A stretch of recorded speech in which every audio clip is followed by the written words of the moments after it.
Okay, because it's for the television. So Dave Roberts said to remove him. Okay, let's go.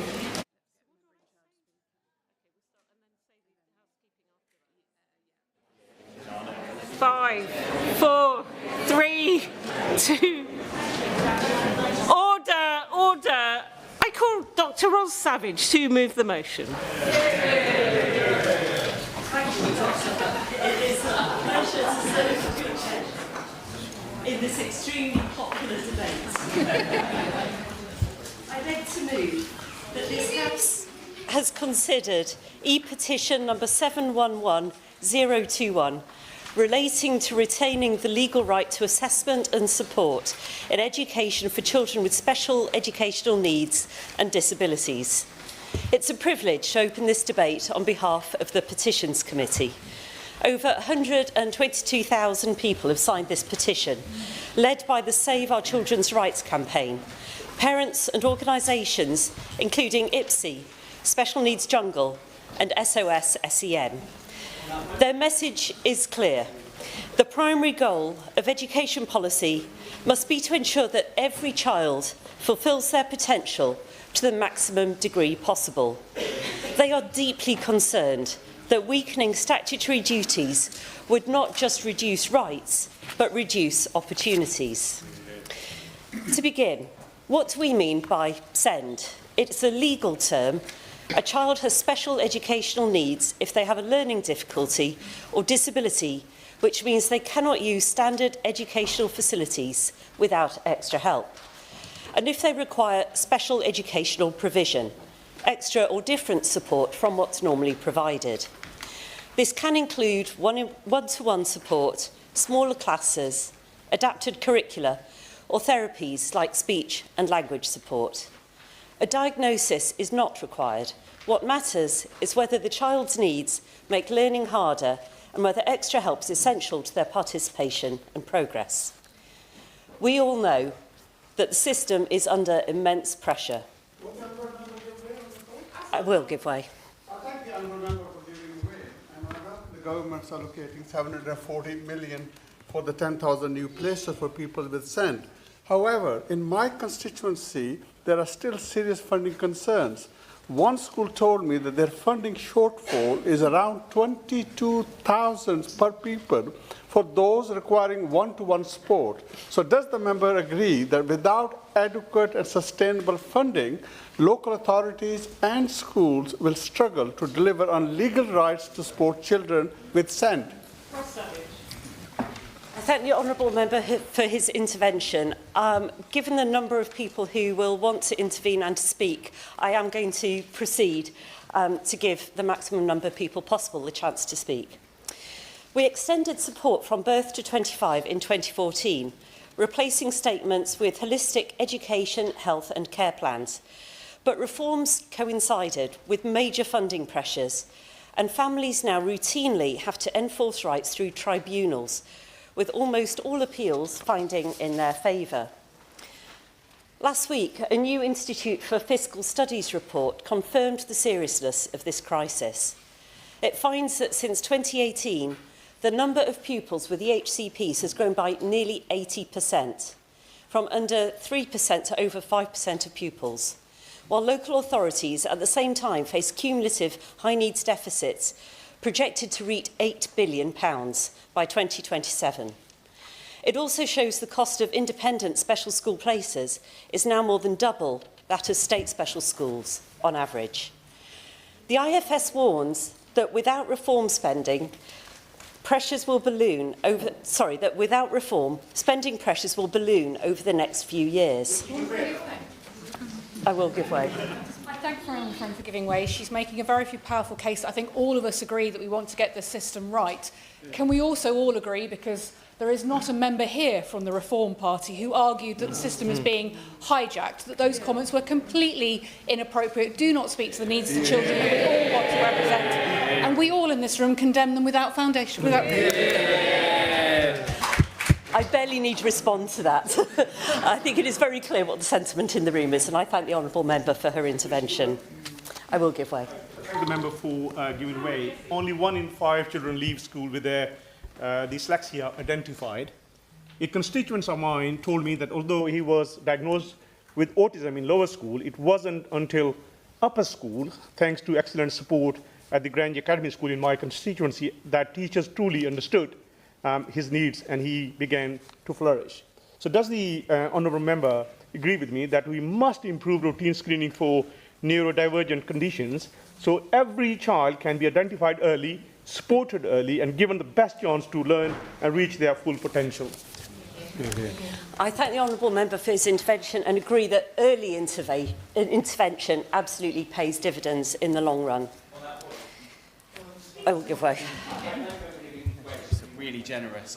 Early intervention is exactly the issue at play here, because the reality is that for many families in my constituency who have managed to acquire an EHCP, that has only come after considerable delay. So does she agree with me that legal rights absolutely must be protected, but we also need to move away from a system that focuses too much on later interventions, one that's much more focused on earlier interventions, and the right test will be, does the new system get more support to more young people more quickly? I thank the honourable member for his intervention and totally agree. So change, as I'm about to say, change must focus on early support, mainstream inclusion and capacity, exactly what the petitioners are calling for today. In light of that evidence, the legal rights given by EHCPs are not a luxury. They are a necessary tool for ensuring children get the support to truly fulfil their potential. Without these legal rights intact, many families face months or years of legal challenge or delay just to obtain what should be automatic. I will give way. I thank the honourable member for giving way. Recently, I had a roundtable meeting and invited parents and carers to come to this meeting. There was a very moving discussion. One parent said how her son had not been to school since January and missed out on his GCSEs. Does she agree that we need to have a holistic procedure whereby schools, local authorities work with the health, the NHS, and that we should have dedicated SENCO staff in schools, and also that the teaching should include SEND teaching for teachers so that they are equipped to deal with children? I thank the honourable member for his intervention. I too have hosted roundtable events such as the one that he describes and agree that this is the way forward through collaboration and greater education across the board. 3 guiding principles should underpin the government's white paper and coming reforms. Number 1, early intervention must be real. If mainstream schools had better statute support earlier, fewer children would need EHCPs. Making SEND support stronger and more reliably available would allow many needs to be met before they escalate. I will give way. Thank the member for giving way and also for her fantastic speech. In Staffordshire, I met with one of my local specialist schools who said that they have 200 applications for just 20 places. And on top of that, we know that many of our state schools and those who wish to provide the support to special educational needs students are struggling with the capacity. So does she agree with me that this is of the utmost urgency that our county councils such as Staffordshire really start to get to grips with this issue around placement and support in schools? I thank the honourable member for her intervention, with which I agree. Secondly, individual need absolutely must be at the heart. Every child and their needs are different. Generic packages or waiting until needs become acute undermines potential. Provision must be tailored so that each child can achieve as much as they are capable of achieving. And thirdly, capacity and accountability. The system should get decisions right the first time. On that point, I will give way. I thank the honourable member for giving way. There are some tragic stories from my constituency of Guildford of horrendous errors in EHCPs. And I asked the member, would you agree with me that it's incredibly important that accountability is maintained in the system? If we can't get it right now, how, if under the potential threat of EHCPs no longer existing, can we ensure that families and children are protected, that they get the support they need, and accountability of county councils and local authorities is maintained? I thank my honourable friend for her intervention and was about to expand on that very point. The high success rate at a tribunal reflects systemic problems. not over-demand. I will give way. I thank the member for giving way.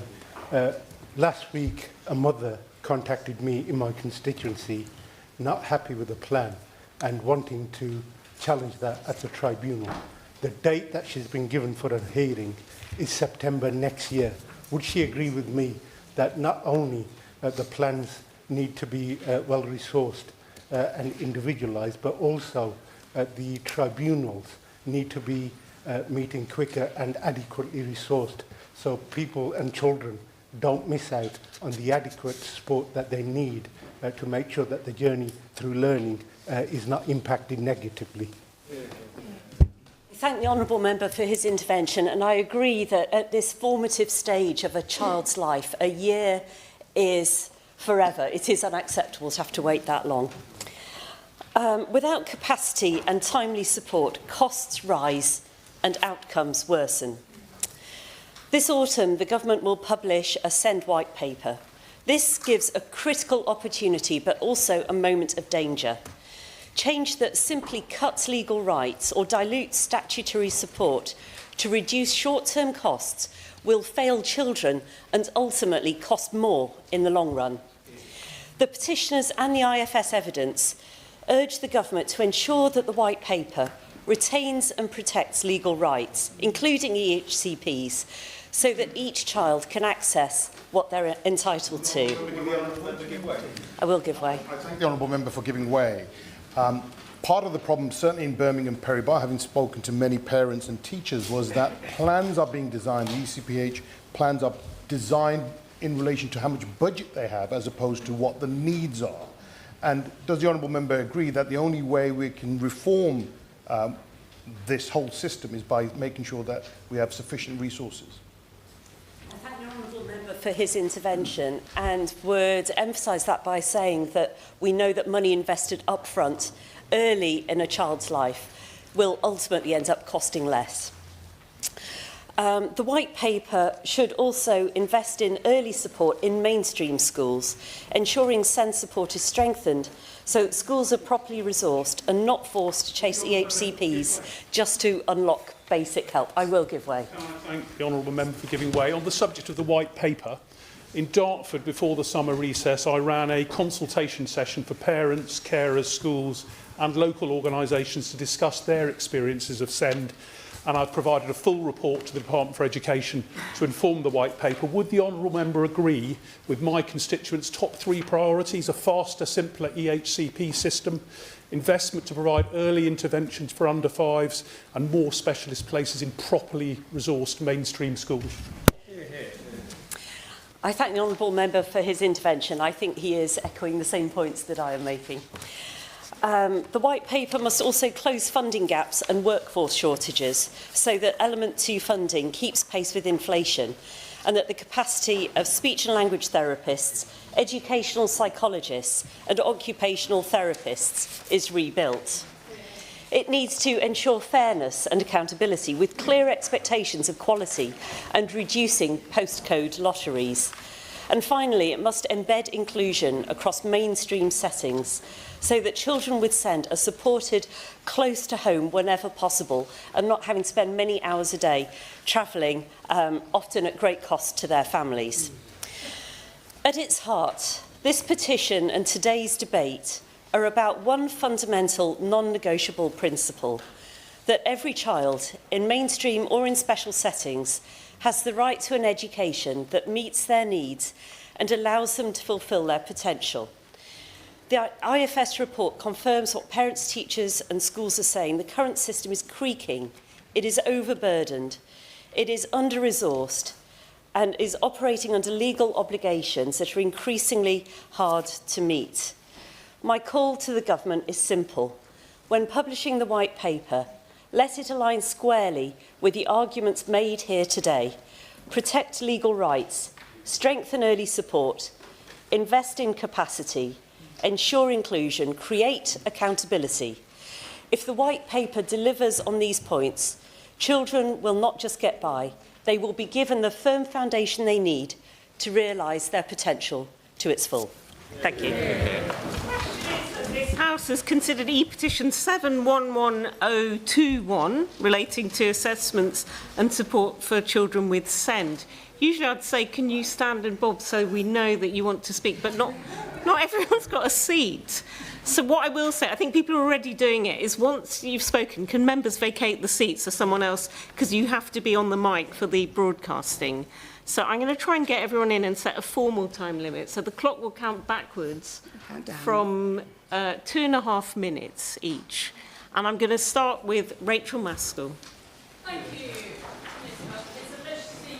Chair, and I congratulate the petitioners for bringing forward this very important issue. But I also want to thank the families in York. I've consulted throughout the summer, but also throughout the 10 years I've been in this place, and written a report to give to the Minister on the back of that.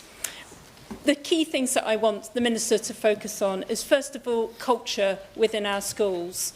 The culture in our schools must change to a therapeutic and nurturing culture, one which is inclusive, where belonging is at its focus. I urge the Minister, and indeed all honourable members, to take time to listen to Sir Ken Robinson, and particularly his YouTube video, How to Escape Education's Death Valley. In 20 minutes, you can learn so much about why culture has to change across our education system, because all of our children are unique themselves and need an environment in which every child can thrive. And if we got the culture right, so many children would not need EHCPs, because they would have the supportive learning environment, health support that they absolutely need in order to thrive. I'm happy to give way. Thank the Honourable Member for giving way. The Honourable Member touches on a very important point about culture. It's borne out by my own experience as a parent of a neurodivergent child whose secondary school education was made all the more traumatic by a profound lack of understanding and training by the teachers in that school. And it was also borne out on Saturday when I held an event in my constituency, and sadly, too many of the comments from parents there were about the responses that they'd received from staff in the schools. So does she agree with me that we absolutely must take the opportunity to get the culture right in our mainstream schools? I absolutely do, and congratulate her on all of the work that she has done in this area. We certainly know that, for instance, emotionally based school avoidance is often because the culture is wrong within the classroom.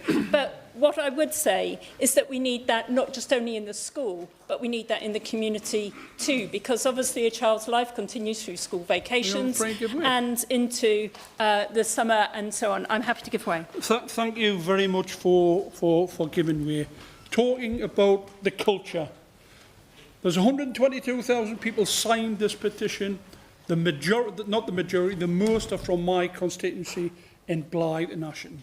I've met with the teachers, I've met with the educators, I've met with the authorities, I've met with the parents, I've met with the schools, and the default position appears to be that rather than assist and support the individuals involved, the families who are in worst need, the default position is to put as many barriers in the way as practically possible. Does my honourable friend share those views, and is that something which she's recognised in her discussions? I really do congratulate my honourable friend. I know how hard he works on behalf of children in his constituency. They could have no better champion, but his observations are absolutely right.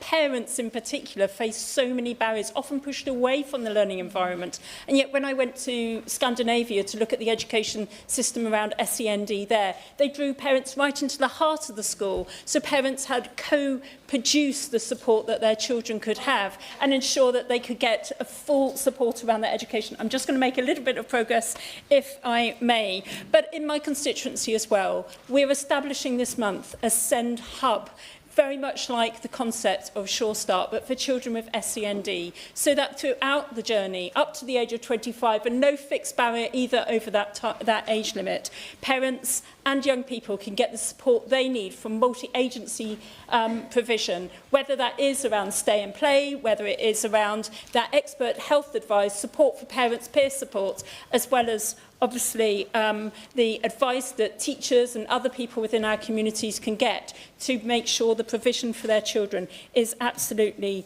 the best. We have to, when we're looking about culture as well, look at the physical environments in which our children can learn to make sure they are therapeutic, from colours and lights right through to ways people can navigate themselves around school uniforms. Why do we dress our children in the way that we do in this modern age? And I do really urge government to look at the whole area of exams and assessments, which cause so many children, particularly with SEND, so much stress and anxiety. I'd also want to just raise, in the time I've got left, the issue of transition. We need to do transition far, far better, because it isn't often at that point of transition between primary and secondary that children themselves face the greatest anxiety. And finally, I want to talk about the issue of governance.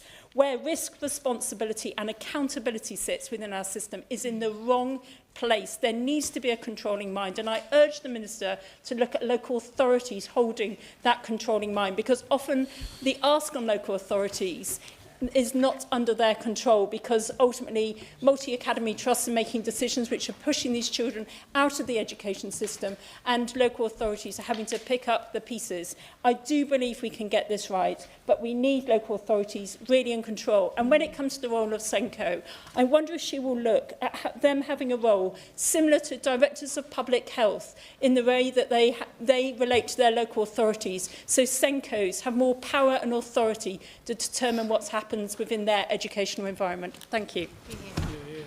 Lindsay Farnsworth.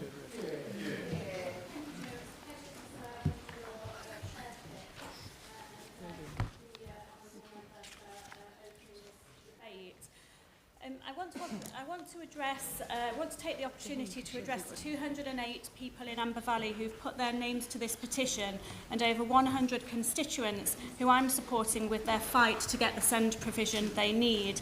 In November last year, Ofsted released a damning report. It found that the then Conservative-run Derbyshire County Council's SEND provision had widespread and systemic failings and created a postcode lottery. Fast forward less than a year, and now the Reform-led council has done no better.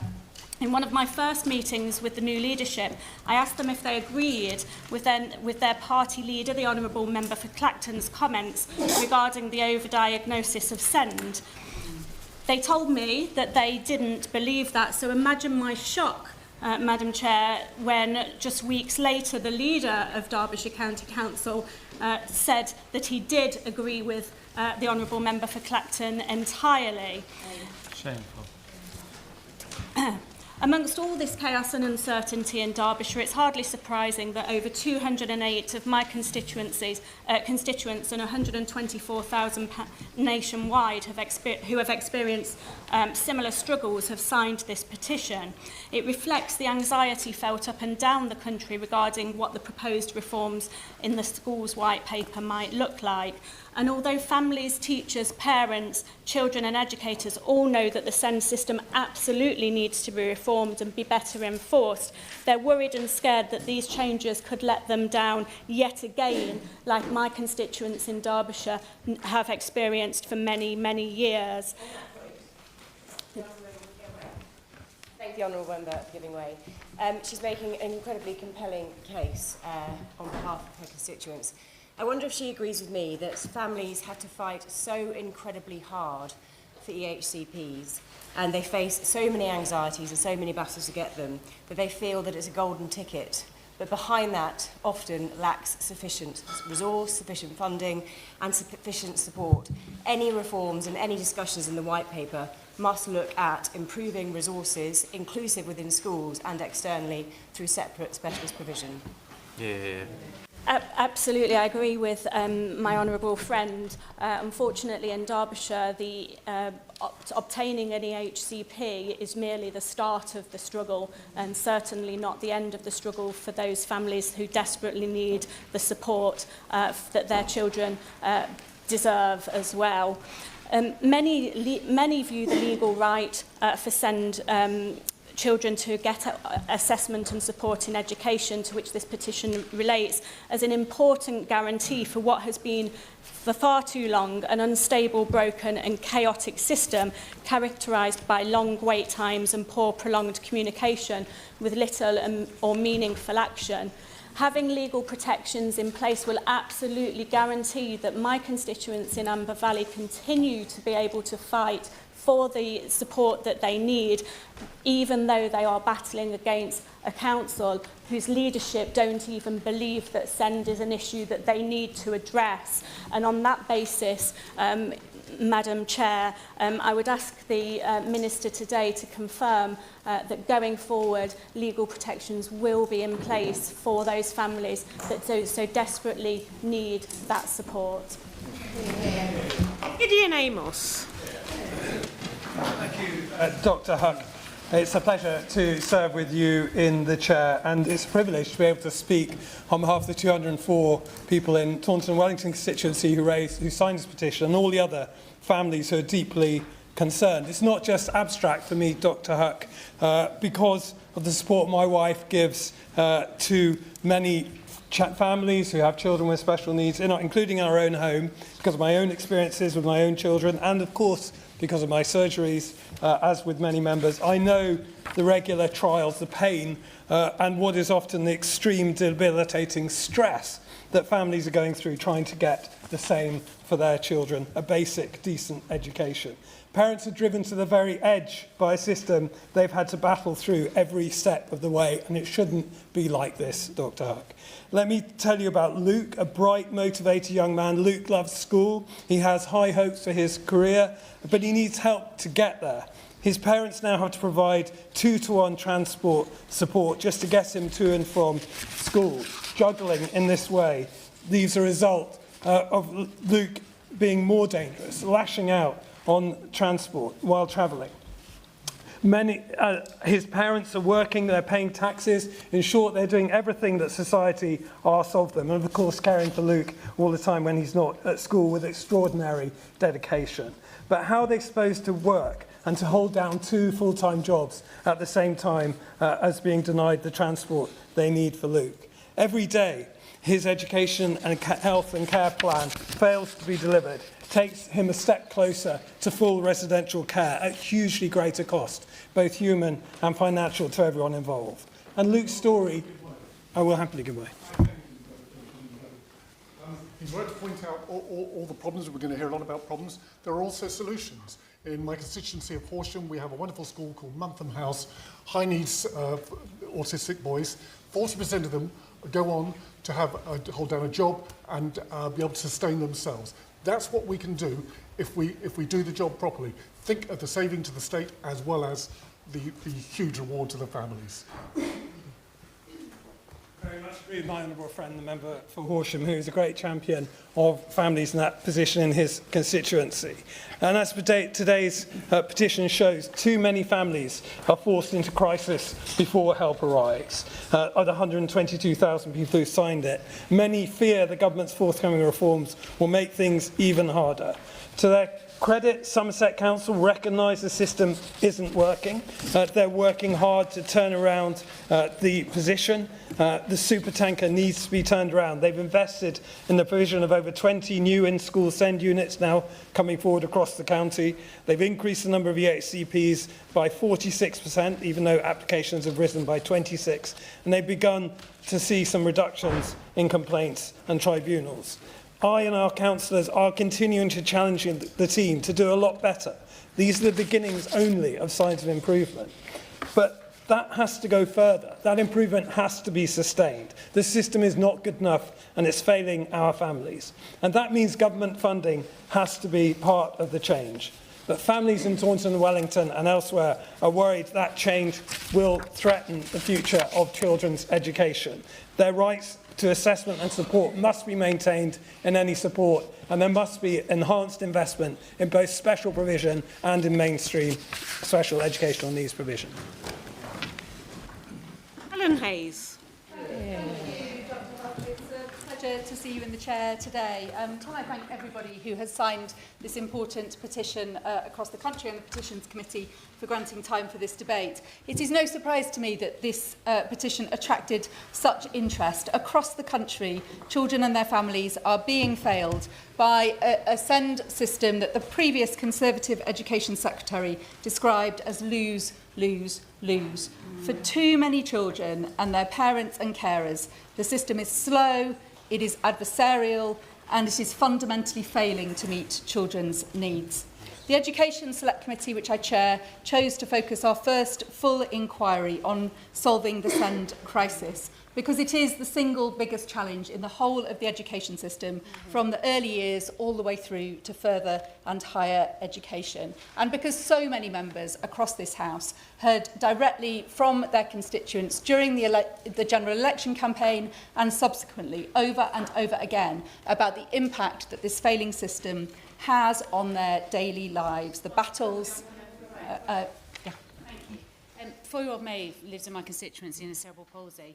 She requires constant care and is unable to walk and has got limited speech and multiple ongoing medical conditions that require attention. Yet despite this, and her parents making an application to Surrey County Council almost a year ago, they refused even to assess her for an ECHP. She started last week but still doesn't have an agreed plan in place. So does the honourable member agree with me that the government must improve funding, tackle waiting lists and boost specialist care so that SEND families absolutely get the support that they need? I thank the honourable member for giving way, and my speech will turn to some of those points in a moment. Can I say I won't give way further because I know there are so many members who want to get in and it will eat into the time.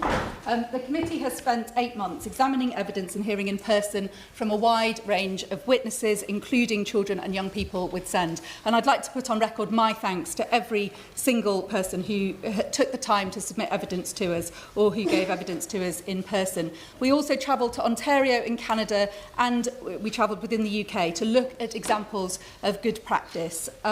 We will publish our report later this week, so I cannot speak to the content of it today, but I can say that I look forward very, very much to sharing it with everybody. And having begun this inquiry with only a sense of the overwhelming difficulty in this challenge, I am convinced at the end of our inquiry that meaningful reform of the SEND system is possible and it is deliverable. I'm not going to give way again, I'm afraid, because of the time constraints that we're under today. Just to point to a few of the aspects, the big themes that came through our evidence to which our report will speak. There are major problems with accountability in the SEND system. Accountability is overwhelmingly loaded onto the statutory part of the system, and that means that if SEND support, if ordinarily available provision isn't there or goes wrong, there is no recourse for parents, and that is a problem that needs to be fixed. There is a problem with the way that we equip teachers. There are children with SEND in every single school, in every classroom, up and down the country. We do not routinely equip teachers to teach the children who are in front of them. The system of funding is broken. There are problems about place planning, both within the inclusivity of mainstream, but also the planning of specialist schools within the state sector. And most importantly, Dr. Huck, I will just conclude by saying that the trust and confidence of parents in this system is utterly broken. And that is where parents must, that is where the government must turn its attention in seeking to solve this crisis, is to the ways in which that trust and confidence can be rebuilt so that children across the country who deserve far better than they get at the moment can access the education to which they are entitled. Yeah. Dr. Ellie Chowns. Thank you, Dr. Martin. I'd like to start by thanking all of the petitioners who signed this response, including the 202 in my constituency of North Herefordshire, and the honourable member for presenting this petition. We all recognise the challenges in the system. Far too many families are let down, and I hear from them all of the time in my inbox and in my surgeries, as do members across the House. We face a huge challenge here. Indeed, in my constituency, we have a larger proportion of children with recognised special educational needs, but lower than average education funding. So the challenges are huge, and the deficit in my council looks like going up from around 6 million last year to 40 million next year. These are councils that are at crisis point, systems that are at crisis point, and families that are at crisis point. I recognise that the government is trying to square a very difficult circle with the white paper that they're seeking to bring forward, but fundamentally, what is most important here? The voices of the children and the young people, the voices of the families, the voices of those who work most closely with them. So I asked the Minister to confirm, will she ensure that those voices are at the centre of every part of the plan that they set forward? Will she defend the rights of those children who have benefited from being able to get EHCPs, the families who've come to me to tell me that their children are now thriving because of the support that they have? Will she defend the rights of children that are currently not accessing support and ensure that they do have what they need, whether that's specialist provision or integration in mainstream? I'll give way. For giving way, and I'm sorry to stop her in her stream, which is a very, very well delivered speech.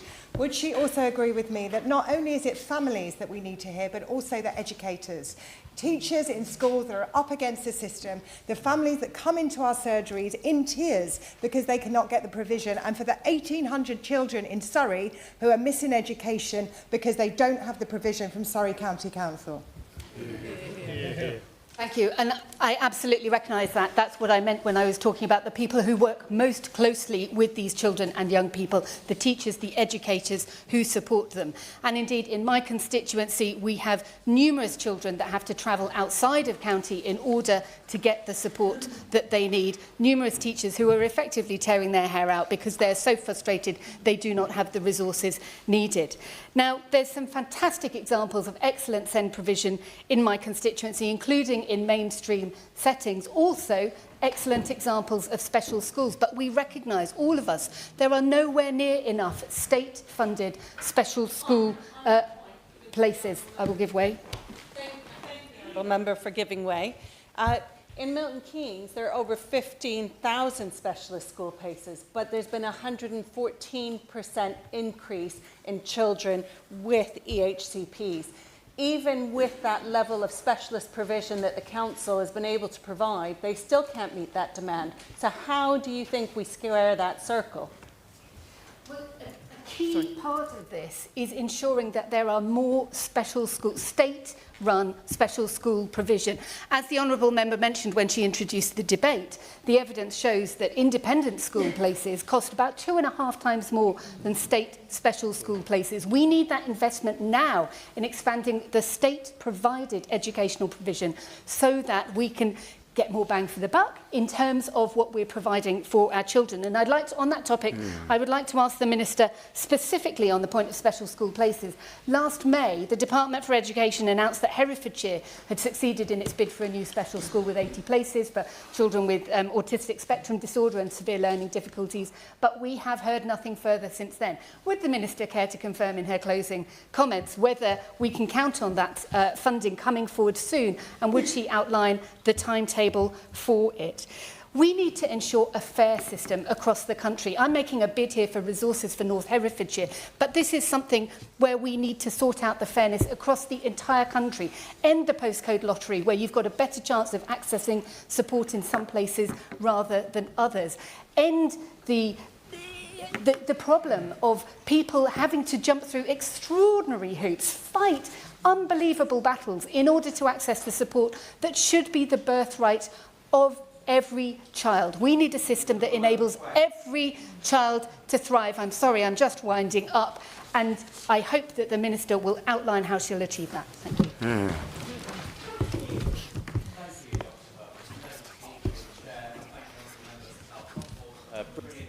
And of course the petitioners. Like many honourable members, over the summer I hosted a SEND coffee morning, and from 25 parents I heard stories of love, resilience and determination, but also of a system they feel is all too often rigged against them. Again and again I hear about services that don't speak to one another and processes that feel confusing and adversarial. The impact is real on parents' mental health and relationships, and on children's ability to learn and make friends. Yes, I'll give way. I thank the honourable member for giving way. And again, in line with his experience, I've heard from numerous families in Mansfield that have told me they've engaged in long battles to obtain the HCP for their child. Many of them are utterly exhausted by this process, and often they don't get offered the support that they're legally entitled to within statutory timelines. Does my honourable friend agree with me that these delays are completely unacceptable and this has to change? Hear, hear. I couldn't agree more with my honourable friend. I too have heard so many examples of families that feel that they almost have to work full-time to manage their children's processes through EHCPs, and actually even some relationships that have broken down because of that strain on top of the strains that already come with supporting a SEND child. Waiting times are also constantly raised. One mum in Wimbledon told me that she started the process for her daughter in reception, but didn't get an EHCP until just before she started year 7. And even then, only with intensive support from one of our fantastic local councillors, Julie Aston. In fairness to Staffordshire County Council, they face an increase in EHCP applications from around 600 a year until 2019 to over 2,000 now. After the wait, too many children are left with an EHCP that's been drafted by someone that's never even met them. Another reality which has shocked me is the amount of profiteering which is filling the void where state provision has fallen woefully short. The most expensive placement in my constituency is now £166,000 for a single school year. Now, the last thing I would call for is that child to have that support taken away from them. I hope that they are thriving in that setting, but it should shame us that ever more expensive private provision is the only way of meeting spiralling need. Looking ahead, I have 3 practical asks rooted in what families have told me. Firstly, fair funding model that is based on need, not postcode. A child supported through the high needs block in Staffordshire receives less than £1,000, but in Camden they would get more than £3,500. That discrepancy just isn't defensible. Secondly, true multi-agency working in practice. A single front door with shared assessments, clear escalation routes, and please, shared records so parents don't have to retell their story over and over. Thirdly, I will proceed with my speech if that's all right, just in the interest of time. Thirdly, transparent timings. We need to meet statutory deadlines, publish a dashboard of local waiting times and outcomes, and co-produce communications with parent-carer forums using clear, respectful and up-to-date language. There is literally reams more I could say, Dr. Huck, on things like off-rolling and intermediate support, but I will end with this. Let us rebuild a system where people, not processes, sit at the heart of SEND provision, where good communication and joined-up services are the norm. We can do better than this, and for the future of children and young people who are stuck in a failing system, we must. Thank you. Will Forster. Thank you, Dr. I want to begin by thanking Will and the member for South Cotswolds for introducing and leading this important debate. It's not the first time the Liberal Democrats have highlighted the serious issue of the crisis in SEND and the urgent need we must solve it with. Since being elected as the Member of Parliament for Woking, I've spoken to 68 parents and carers who have been brought to the brink of despair by having to fight tooth and nail and every step of the way for their child. And they're having to do that to ensure that that child gets education and their child has got disabilities or special educational needs, and that means the system tries to fight against them. That isn't acceptable. On that point, I will give way. I'm grateful for the honourable gentleman for giving way. In my constituency in Gravesham, and including Kent County Council, they have spent over £1.1 billion in legal fees fighting families. This is like nearly 80% of the yearly revenue for the council. Do you find that parents and families up against that, maybe that money should be spent better on providing provision for their children? Would the honourable member agree? I can completely agree. The system that we have all inherited from the previous government fails vulnerable children and their families, but fails taxpayers as well. Education is a right. It is not something that should have to be fought for. Data from the local government and social care ombudsman shows that the number of complaints and inquiries it's received about SEND has surged in the last few years. There is a national crisis, whether that's in lack of school places, lack of support, it's just not kept up with demand. But things are especially bad in my constituency of Woking. The Conservatives running Surrey County Council are the worst offenders, according to the Ombudsman. They've received 348 complaints about my local county council, the highest in England over 6 years. That's not acceptable, and it's a failing institution. That level of complaints, whether that's Surrey or across the country, shows why parents must have a legal right. the importance of having an EHCP has already been highlighted in this debate, and I want to briefly speak about this a bit more. It shows why parents feel they need that right to fight the system. They are really worried that their right is going to be revoked or restricted by upcoming legislation, whatever the changes that are introduced by the new government look like. But they must give families the right they deserve, a choice and a hope for the education for their child. I will. Thanks, my honourable friend, for giving way. SEND families in Stratford-on-Avon want to work in partnership with schools and councils, but too often they are left without the support they need. They are battling an adversarial system. Does my honourable friend agree that any reforms coming should strengthen cooperation between families, schools, health services and local authorities and not weaken it? I completely agree with my honourable friend from Stratford. We need a duty to cooperate to support vulnerable children. One of my constituents has got 2 children, both with SEND. Her youngest has an EHCP, a battle that has that's taken years to do. That child should have started school in September 2024, but today still has no specialist school place and has no alternative provision. They have missed 1 whole year of education. In exchange, they are offered 1 hour of remote learning. That is not acceptable. A case that I've dealt with this week has a parent being offered a school place that the parent doesn't think will meet her needs, the school thinks won't meet her needs, and they says they can appeal, and that will be held in October, not next month, but next year. That is not acceptable, and that is a failure of the previous government and my county council. That is a sad state of affairs. The SEND crisis was created by the Conservatives. I hope that the Labour government lives up to the hope of my constituents and others across the country and solves that. We need leadership to tackle this. We cannot allow another generation of children to be failed by that inaction. These children deserve a school space. They deserve support, and above all, they deserve hope for their future. To the government, please change your system. Please change the system. Invest in the system, but don't take parents' rights away in the first place. Thank you. Paul Davies. Special educational needs and disabilities is not a niche issue. It's a matter of justice, opportunity and inclusion. For too long, families have had to fight for the support their children deserve. The system has been adversarial, slow and inconsistent. This must change. I'm pleased that across my own constituency, we are seeing the seeds of change.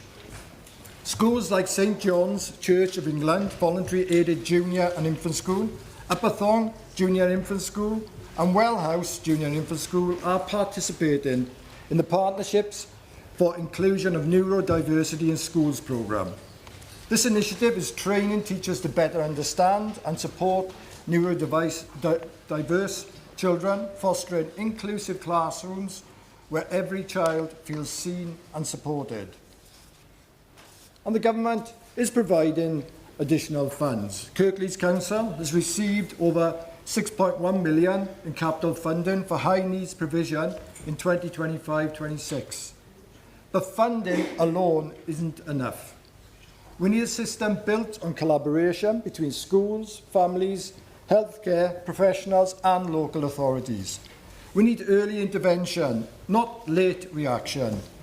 We need to move from a model where parents fight for support to where support wraps around the child from the start. Thank him for giving way.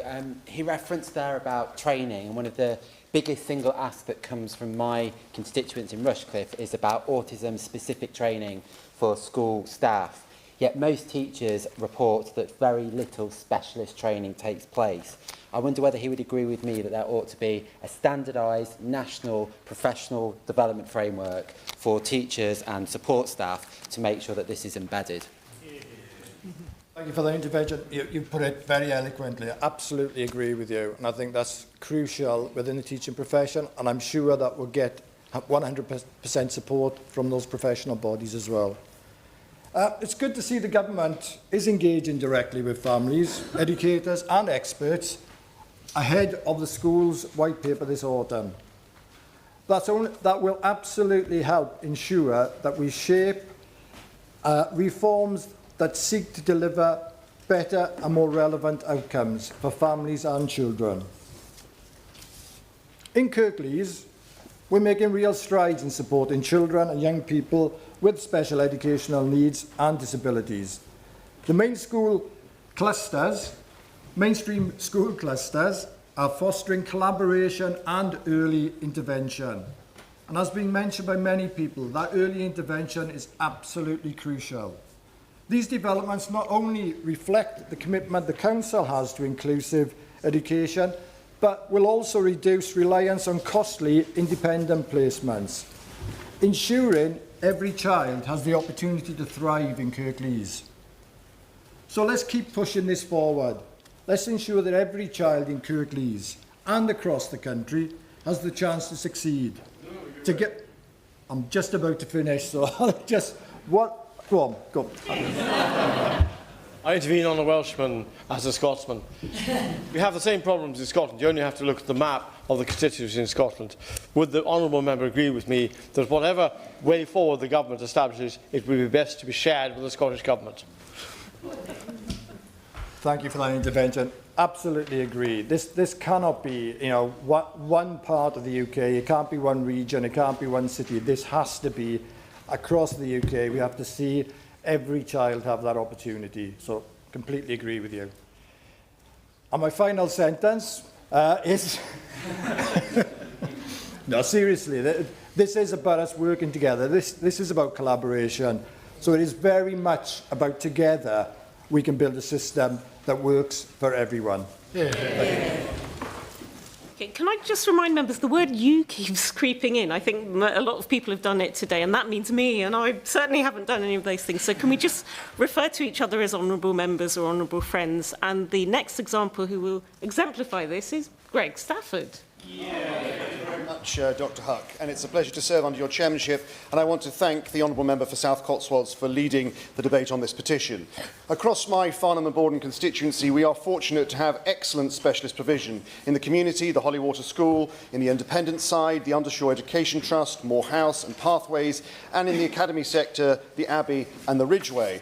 But however good these providers are, the wider picture is stark. Demand is surging, particularly for autism and social, emotional and mental health needs.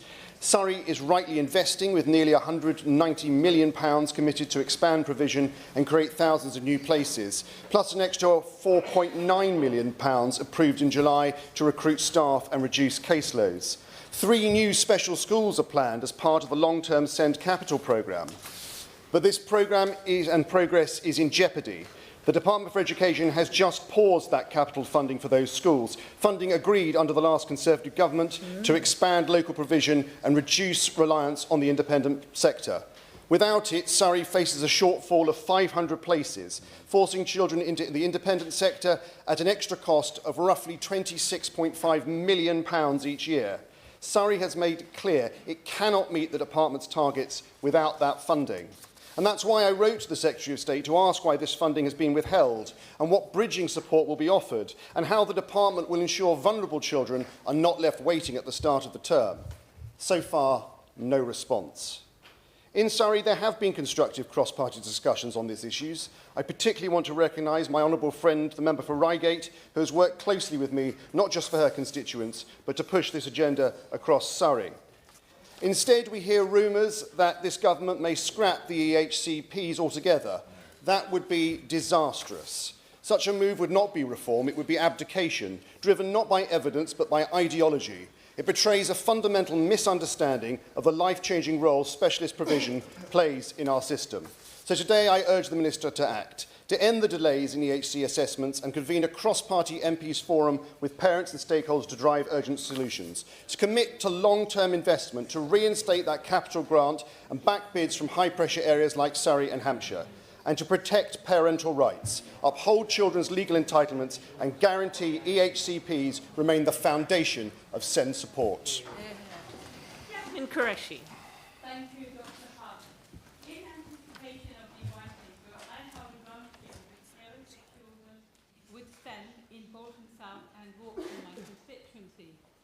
they told me was that it is still very much a postcode lottery when it comes to SEND provisions.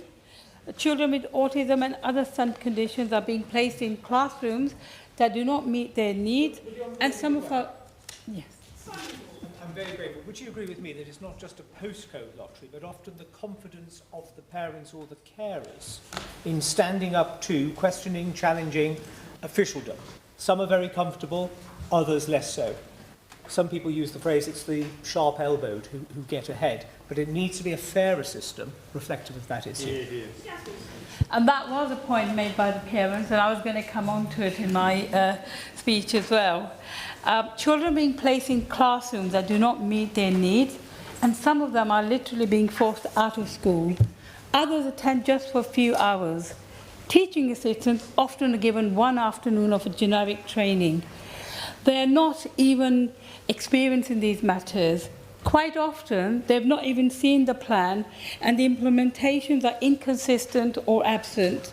Schools, particularly academies, are very difficult to hold accountable.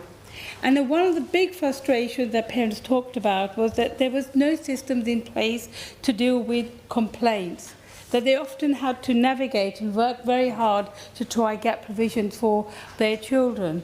Now, I know the Labour government, since last year, has invested £1 billion into high-need budgets and to support children with complex needs, and £740 million has been committed to adapt schoolrooms and build specialist facilities, and that includes even in the mainstream schools. So it's a great progress being made. But we also know, and I'm sure many of you, when you go to your local junior schools, will find that the head teachers are saying that since COVID, oh, sorry, I thought one... Many honourable members, that's all. Yes, sorry, many honourable members been to their school and have been told that since COVID, the number of children requiring SEND needs has actually gone up. So this is really important white paper and the consultation, and I know the government will listen to everything we've been saying. Neil Duncan-Jordan. To serve under your chairship. It's also with a great sense of pride that I speak in this debate today, because my constituent, Rachel Filmer, was the one who launched this petition and secured over 100,000 signatures, and it's great to see Rachel in the gallery today. Now, some weeks ago, I held an event in my constituency with SEND families to discuss the challenges they were facing and to hear what needs to change, and there are some specific elements that came up. Firstly, class is a huge issue in the current system. Many parents resort to private diagnosis after waiting for extended periods, and this is concerning the implications for low-income families who might not have the resources to get such a diagnosis. Would you give way on that point? I will. Would my honourable friend agree with me that where a class element applies with less favourable outcomes for those who can't pay, the very concept of universalism is in jeopardy? I thank my honourable friend for the intervention, and as a keen universalist, I would have to agree with him. There's also a bureaucracy to navigate. It takes massive amounts of time, effort and knowledge of process to navigate the system to get the support parents need. And this puts parents with lower educational attainment, complex personal needs that they have themselves, or busy working lives at a disadvantage. No wonder that 62% of parent carers of SEND children are not in paid employment. I would. The day I attended an event, many others will probably attend the same event, Madam Chair, the Adoption Barometer, it showed that those who adopt foster children specifically can have issues with the trauma, with the medical issues, but not only just that, it's also the educational issues. And for them, it's a double whammy, looking after the children. So does the Honourable Gentleman agree that whenever we come to the Minister summing up, perhaps the special issues for those foster parents and foster children who have double issues, that they would be looked after? Yeah. I absolutely agree with the Honourable Gentleman's intervention. There is also a wider impact on our society, of course, of the failings of the current system. Because if we don't get the education system right, these children will not be able to access work in the future, and the lack of action now creates a bigger and larger problem for us further down the line. And it often feels like too much is left to parents to fight for their children, rather than external scrutiny on those who are letting them down, such as schools or local authorities or the NHS. Now, through this work, I'm convinced that there are certain principles we need to adopt in any new system, and I'm just going to outline those in the time that I've got left. Firstly, an assessment process that can identify the scale of needs and the appropriate setting where education can be delivered, acknowledging that early intervention is always best. Secondly, legal rights that should be given to all those with needs regardless of the severity, and there should be a way of confirming these rights by way of an entitlement, like we have at the moment through EHCPs. Now, all children should have an educational guarantee, in my view, that sets out what they are entitled to receive from the state. The creation of better training and facilities in mainstream schools, but we have to reject the tokenistic warehousing just to say that SEND children are in the school. That has to be something that any new system avoids. We also need wider acknowledgement that even with this investment and a wider offer, mainstream education will still not be suitable for all children, and provision for them will still need to be provided.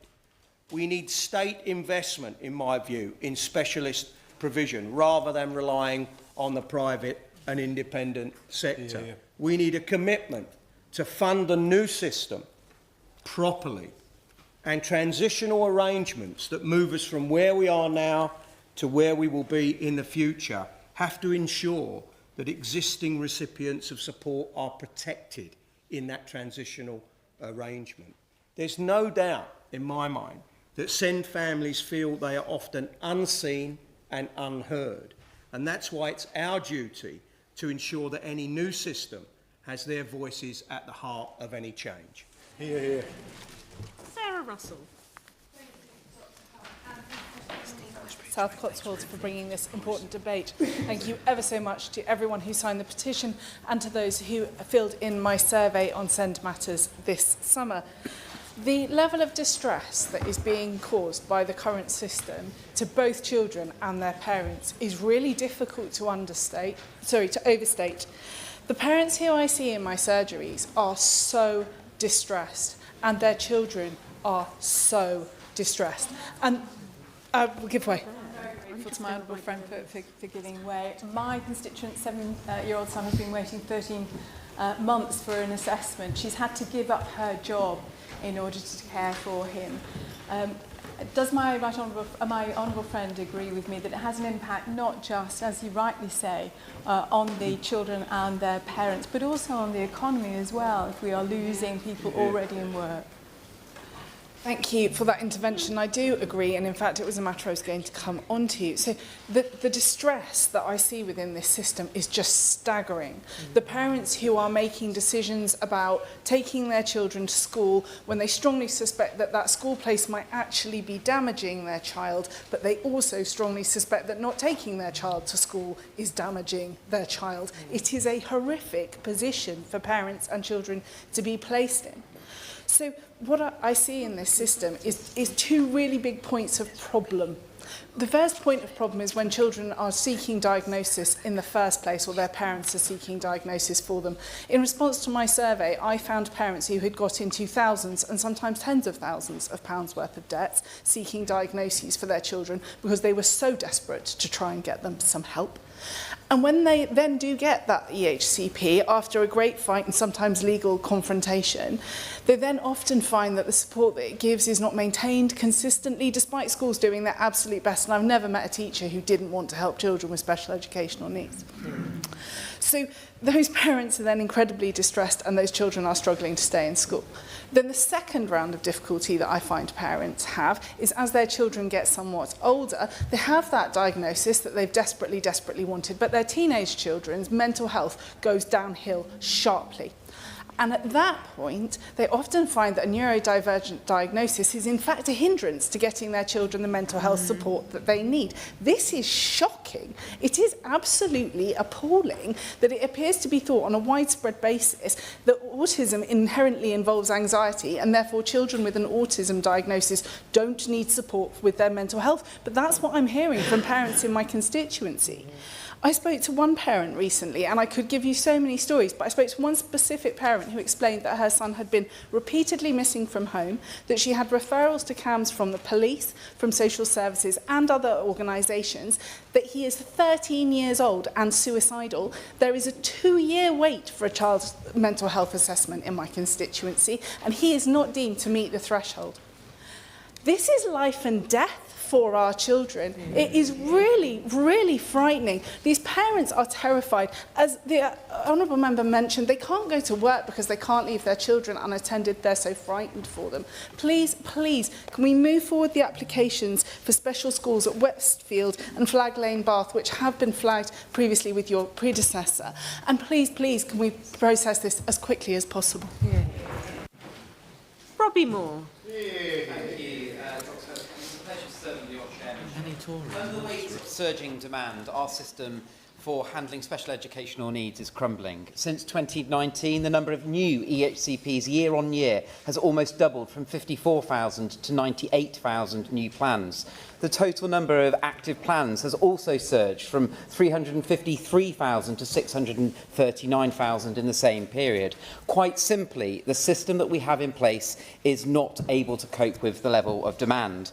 And I hope that the Minister will be able to provide some fundamental reform that the system urgently needs. There are two issues that I feel need to be tackled. In isolation, neither will work. First is the funding and management system, with SEND falling on local councils to fund, but without councils having the powers to properly raise money to support increasing demand, the system currently is inevitable that we find ourselves in.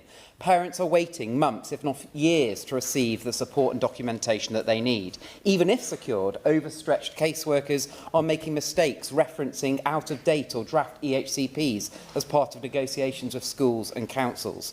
SEND needs central funding and potentially centralised management. Politicians can then have serious conversations with the public about what they are willing to fund through taxation as part of the SEND system. Indeed, I know only too well that what total collapse can look like through Bradford Council's Children's Services, which has been taken into trust after the Council's total failure to fix failing services, and resulting costs are directly responsible for Bradford Council's consistent flirtation with bankruptcy, all having a negative impact on those in my constituency with special educational needs. But in parallel to these reforms, we must have a serious conversation about what is happening to our young people. The figures at the start of my speech are nothing short of a surge in demand. Something is happening to our young people. Not only diagnosis of ADHD or autism is rising, but EHCPs for social, emotional and health needs are third largest category of primary need, and alarmingly, speech, language and communication needs are second. What on earth is going on? And I urge the Minister to take this issue incredibly seriously, as she can note through the level of presence that is here in this chamber. Sarah Smith. Thank you. It's a real pleasure to serve under your chairship today. I'm pleased to contribute today as this petition speaks to the level of anxiety and concern many parents and carers of those children and young people with special educational needs and disabilities are currently carrying. That is why I am pleased that the Government has shared that any changes we make to the system will stop parents having to fight for support and, importantly, protect provision that is currently in place. This is reassurance for the parents and carers in Hyndburn. We find ourselves in a bizarre and damaging place where an adversarial process that families have to go through to access support for their child, often before their child can even get access to support in schools, has led not only to an existential financial crisis for councils, but also traumatised parents and carers, as I'm sure many in the gallery can attest to through their own experiences. We have a once-in-a-generation opportunity to end this adversarial system that doesn't work for children, parents or teachers, and to build an inclusive education system to benefit our teachers and our children and young people. The system is truly broken in Lancashire, where Reform currently lead our county council.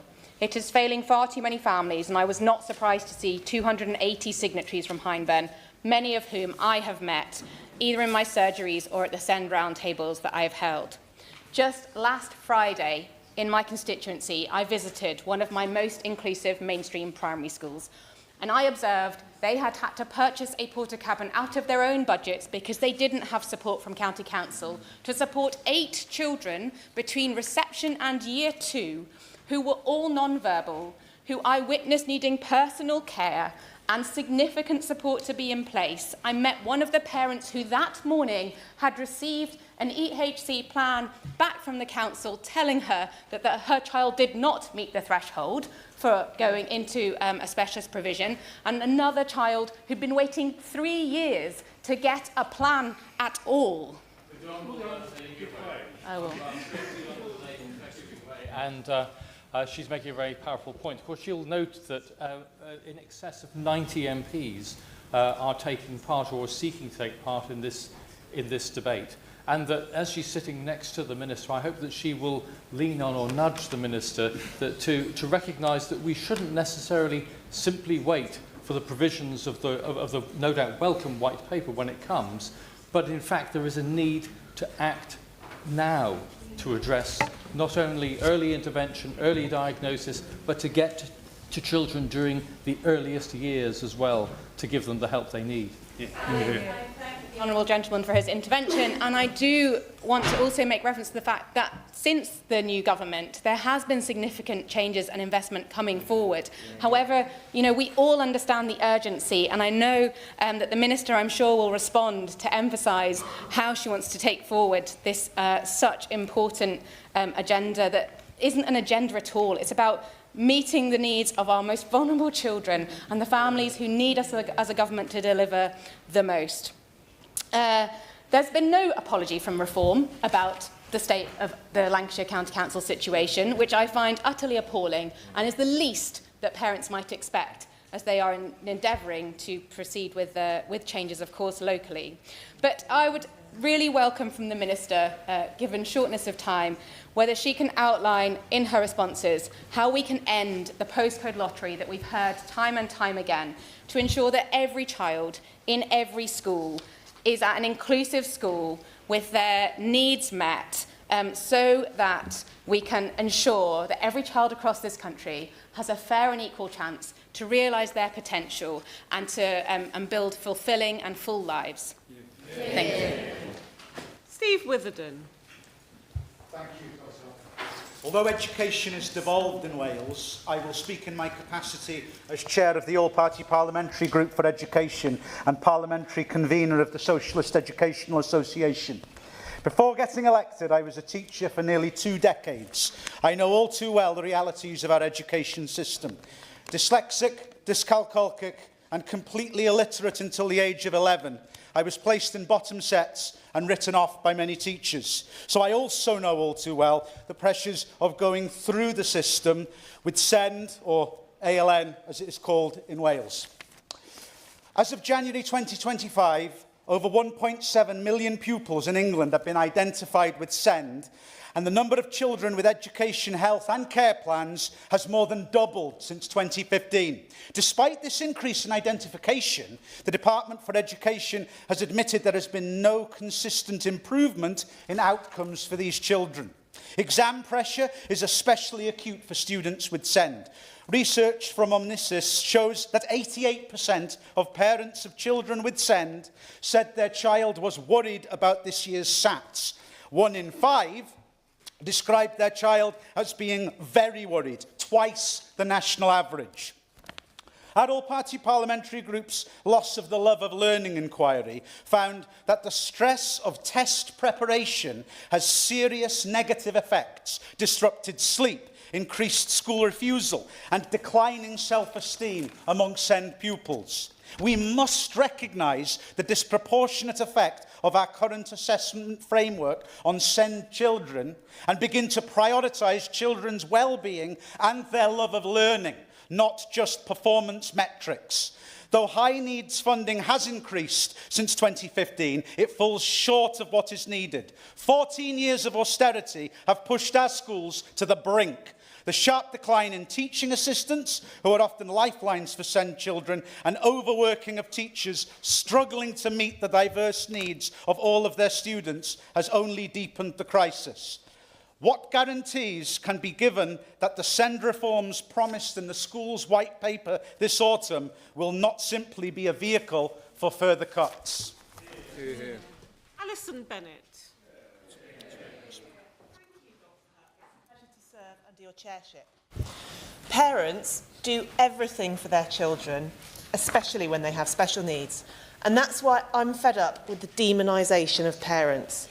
Blamed for gaming the system, blamed for having failed as parents, blamed for being too soft, for not putting in boundaries, for bothering overstretched teachers, for going private, but also blamed for costing the state too much money. The crisis in SEND is not the fault of parents.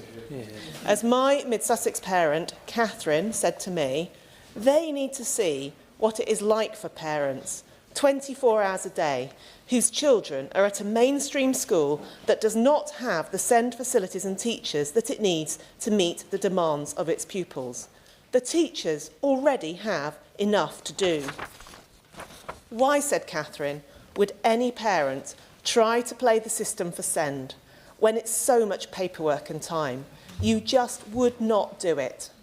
Please, listen to the voices of parents who gathered outside earlier today.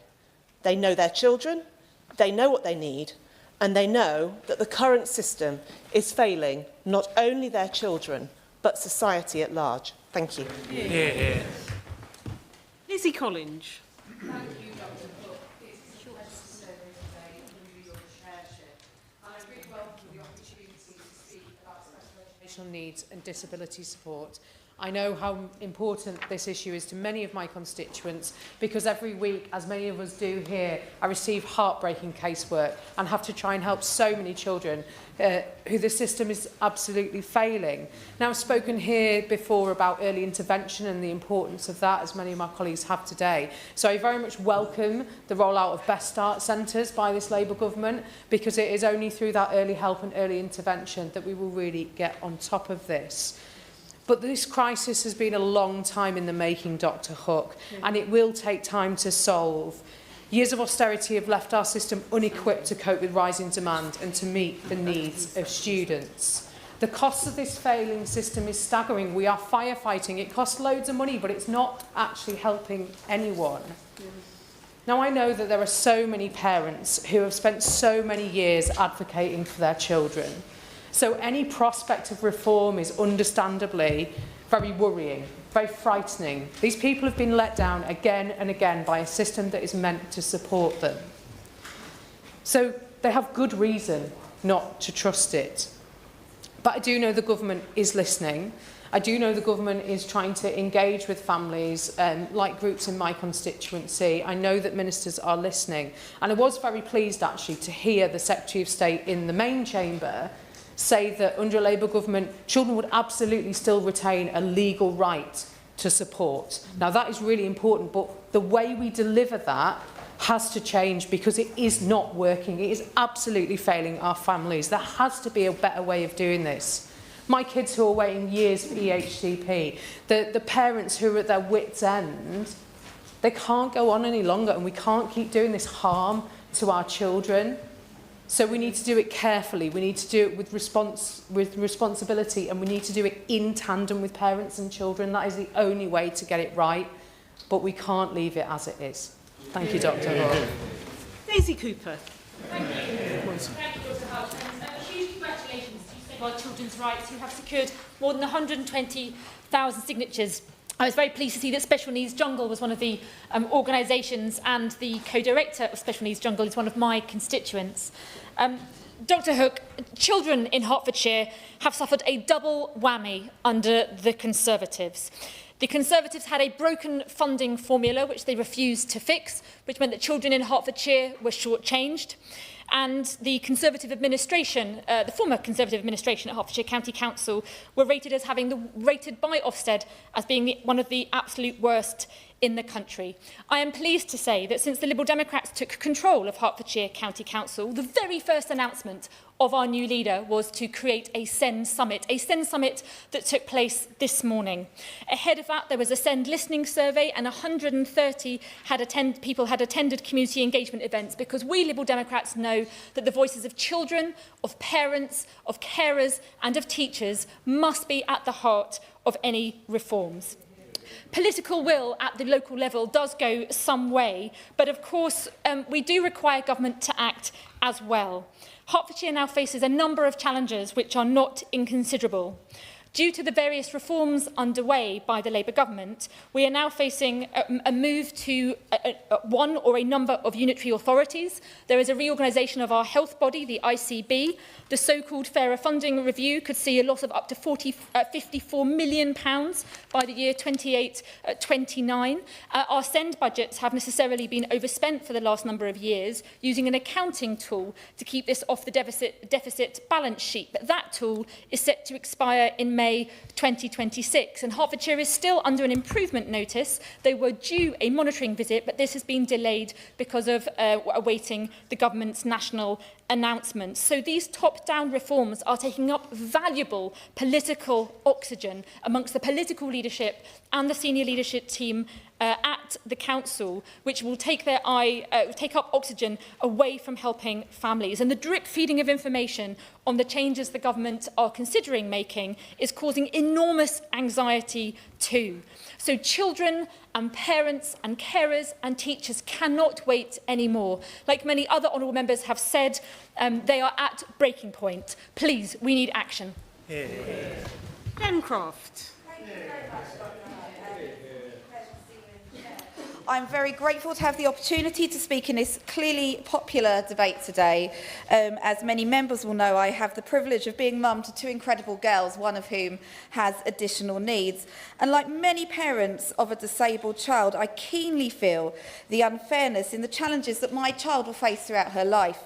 Challenges which are exacerbated throughout her early years and childhood by a system that is far too often adversarial, baffling and unsupportive. This is an experience that many of my constituents have gone through when trying to access the right support for their children, and I have carried out a survey and a round table like a number of colleagues here today, and I would just like to share a few of their comments because I think it really drives home what they have experienced. It's like living in a world, one said, where you feel no one believes your children and their struggles, and all you can do is be on constant fight or flight mode. Someone else said, everything is looked at like a system, like a machine. All the compassion is gone. And someone else said, it is a constant battle to get help, support, and anything our children need. And someone else said of their son, and this was heartbreaking, in his mind, he will go in, get no help, get in trouble, and go home. This is a system that currently fails our children. But what can be done? There is a lot that can be done, Dr. Huck. Inclusive schools, truly inclusive schools, a commitment to meeting need wherever it arises, support for teachers and, crucially, school support staff, training for people who deal with our children on a day-to-day basis, early intervention, speech and language support, social, emotional, mental health support, funding for high needs placements, holistic partnership working between local authorities, education placements, healthcare services, incentives for inclusivity and sanctions for schools who do not pull their weight when it comes to SEND, and above all, an acknowledgement that every single child deserves an education and the support need. I will give way. I thank my honourable friend for giving way. She's a powerful advocate for children with SEND right across the country. But given her personal experience and the experience, I'm sure, of many of our constituents, it's really clear that this system is broken. I know across Lichfield, Burnt with the villages, I've set up a network of people who are looking to challenge Staffordshire County Council, who significantly underperform even the atrocious national standards. But does she agree with me that it is essential that as we move towards the white paper, the voices of those with experience of the system are heard as government works to fix the mess that it inherited? Absolutely, and I thank my honourable friend for his intervention. It is absolutely crucial that those with experience of the system are heard.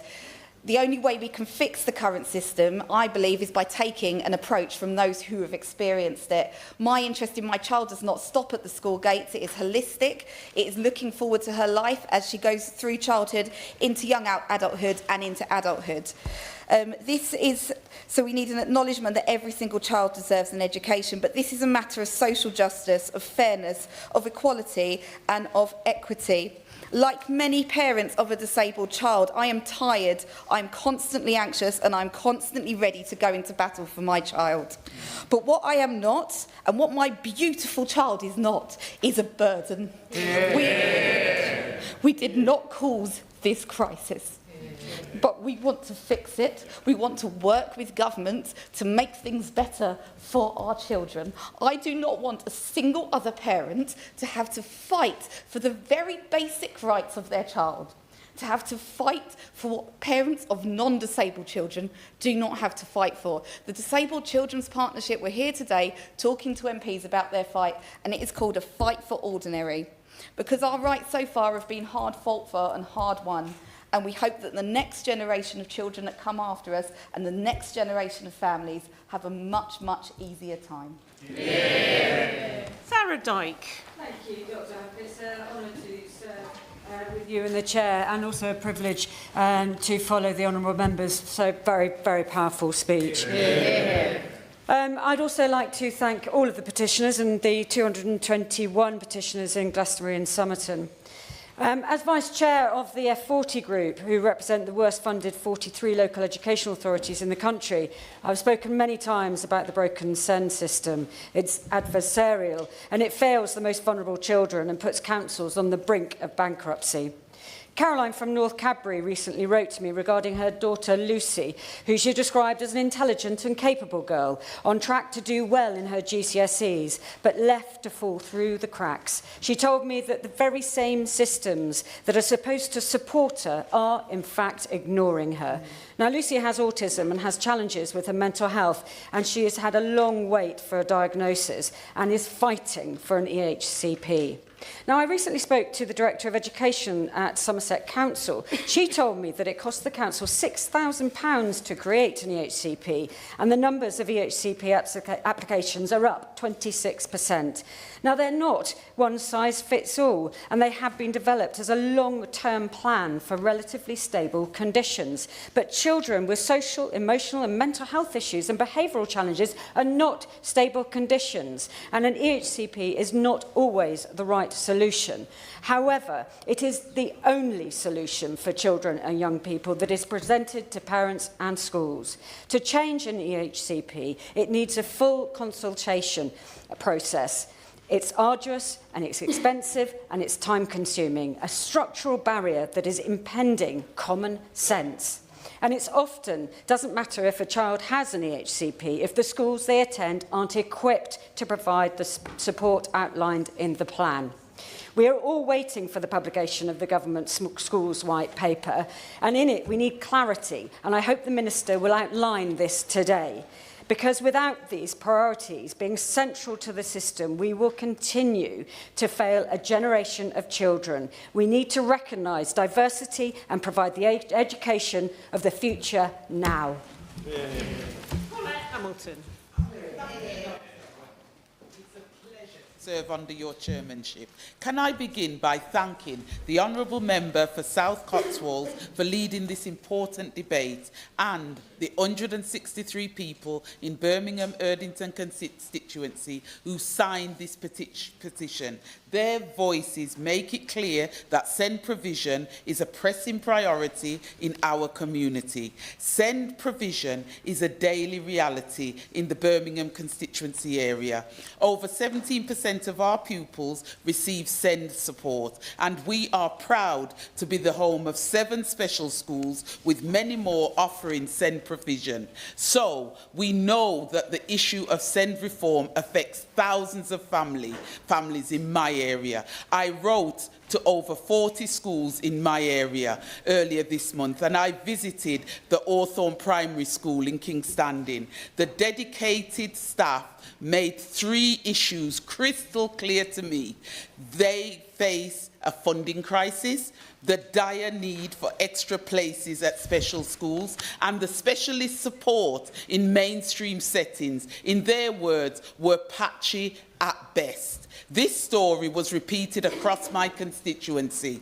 They described a process that is failing families, waiting lists, and 3 years they're on waiting lists for 3 years or more, followed by 20 weeks for an EHCP. That the local authority constantly misses the deadline. The Public Accounts Committee warned that the SEND system is arguably already at crisis point. Despite extra funding being provided, councils face a projected deficit of over £8 billion by 2027. We all know that the system must be reformed, but this must not come at the cost of removing child's rights to learn, thrive, and their lives to the fullest. Chair, for the children who can thrive in the mainstream school, we must guarantee the support and staffing that make inclusion a reality and a promise. We cannot afford more delays. We cannot afford more uncertainty. Let this debate be the moment we take a stand and build a SEND system that works for every child. Thank you, Chair. Charlotte Kane. Oh, I'm not Dr. Hutt. You need to change that. Oh, sorry. Don't worry, it's not your... Sorry. It's a pleasure to serve under your chairship. I thank the petitioners and my honourable friend, the member for South Cotswolds, for leading this important debate. We all know from our inbox that the system is not working and that change is necessary. So it's incumbent on all of us to work together to fix this for the sake of children and their families. According to the House of Commons Library data, the total percentage of pupils in Ely and East Cambridgeshire's mainstream schools with EHCPs is 4%, which is higher than the regional and national average at 3.4% and 3.3% respectively. This means specialist units and specialist schools in Ely and East Cambridgeshire face a difficult task as they have more pupils with EHCPs than the national average to accommodate. The Council has plans for more specialist schools, but they're still waiting for government clearance to build those schools, so I'd be grateful if the Minister could say when they can expect to get that clearance. The wide distances across the constituency create a further challenge in transporting pupils to and from schools. In 23-24, Cambridgeshire County Council spent over £25 million just on school taxis. This, of course, is linked to the rising demand for the service and the rising costs of fuel, etc. I want to take this opportunity to thank the specialist schools in my constituency, including Spring Meadow Infant School, Highfield, Ely and Littleport, the Centre School in Cottenham and Cambridge Regional College, for the tremendous work they do every day to support SEND learners and help them fulfil their potential. I urge the government, as we've heard from others, to ensure that their voices are heard in any change process. My constituents are worried about potential changes in the SEND system, so I hope the Minister's response will provide clarity to pupils, parents and councils that these changes will not lead to cuts or reduce support for SEND pupils. To put it bluntly, parents should not have to fight for their children's rights. The government must ensure high quality, well-funded education for all pupils with special educational needs. Hassan. As a SEND parent myself, and an MP who's received extensive correspondence and held many face-to-face meetings on this issue, I'm grateful for the opportunity to discuss this topic. The issue around SEND affects some of the most vulnerable members of our society, Too often our debates, reviews and policy considerations on this matter are disproportionately centred around the cost implications for local authorities and educational institutions. Families in North Somerset must routinely fight hard to obtain the special educational provision their children need and that the law says they should have, and keep fighting to hold on to it. However, after the previous years of underfunding of the system, it is now a reality that the SEND system is in dire need of change. But this cannot come at the cost of any child's future. We cannot have changes that mean any child is worse off, has less of an education or less of a chance at a successful and happy life. Families in North Somerset are telling me that they are fearful, scared, and that even though support as it stands is inconsistent and often delayed, changes to SEND legal rights would leave families and their children with even less. It is crucial that we focus on the human impact rather than the numerical bottom line. Every child deserves the support they need to succeed, and it is our legal and moral obligation to ensure they receive it.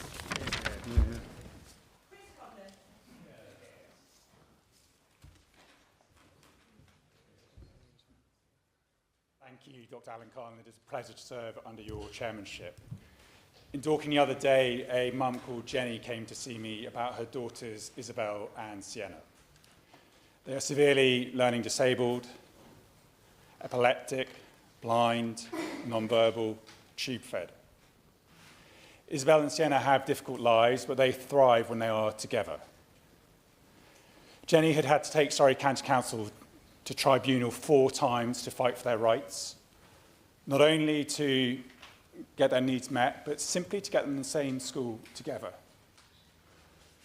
Although she ultimately won her fight, it cost her her life savings and her marriage. I said to her that if she was my mum, I would have been incredibly grateful. But I hope she is proud of what she is doing, because she should be. It is not only profoundly disabled children who are mistreated by local authorities. I have today published almost 500 family testimonies of unlawful, harmful and unethical behaviour on SEND across 92 local authorities across the entire country. I will continue to collect these testimonies, and I will be taking this further. These local authorities are represented by every major political party, including my own, so this is not a party political issue. Rather, it suggests that there is something systematically wrong with local authority governance in this country, a failure of accountability to locally elected councillors. In my own local authority, Surrey, they hid for over 14 months that they had the highest level of complaints on SEND in the country. We know that local authorities are financially overwhelmed on SEND. But too often their response to the suffering of children like Isabel and Sienna is to be desensitised, to breed a culture of denial and dishonesty, a brutalised system. If we reduce SEND rights and throw children away to local authorities we cannot trust, then we throw away their lives. The answer is early intervention. A child by the age of 3 has 1,000 brain connections. Would the Honourable Gentleman give way? I'm glad to give way. I'm grateful to the Honourable Gentleman for giving way, especially during such a powerful speech. He raises the issue of early intervention. I've seen this in my own constituency, where if you can catch special educational needs early enough, you can get the right packages of support in place. Does he, like I do, recognise that early intervention is absolutely critical to the future of our children and the next generation?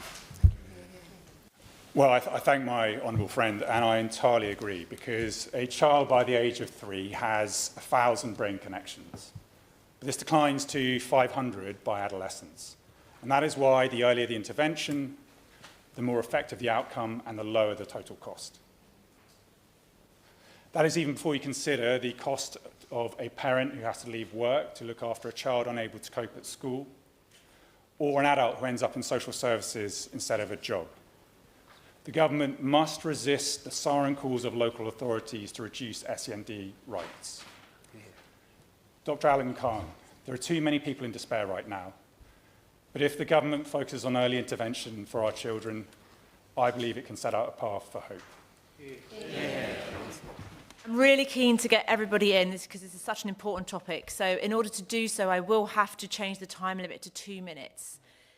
I now call Warinda Juss. Thank you, Dr. It's a pleasure to serve under your chairship, and I also want to thank the 123 constituents in my constituency of Wolverhampton West who have signed this petition for support for children with SEND.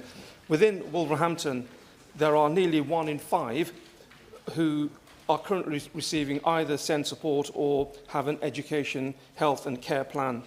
And this is continuously increasing.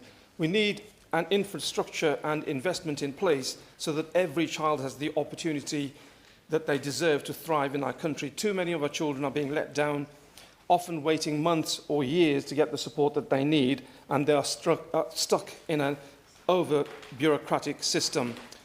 I welcome the government's extra £1 billion funding, and in Wolverhampton, my city, we are receiving 2.7 million of that funding, but that funding needs to go further, and the money needs to be used in an efficient way, and we need to reform an outdated SEND system so that parents and children are the ones who are kept at the heart of this debate.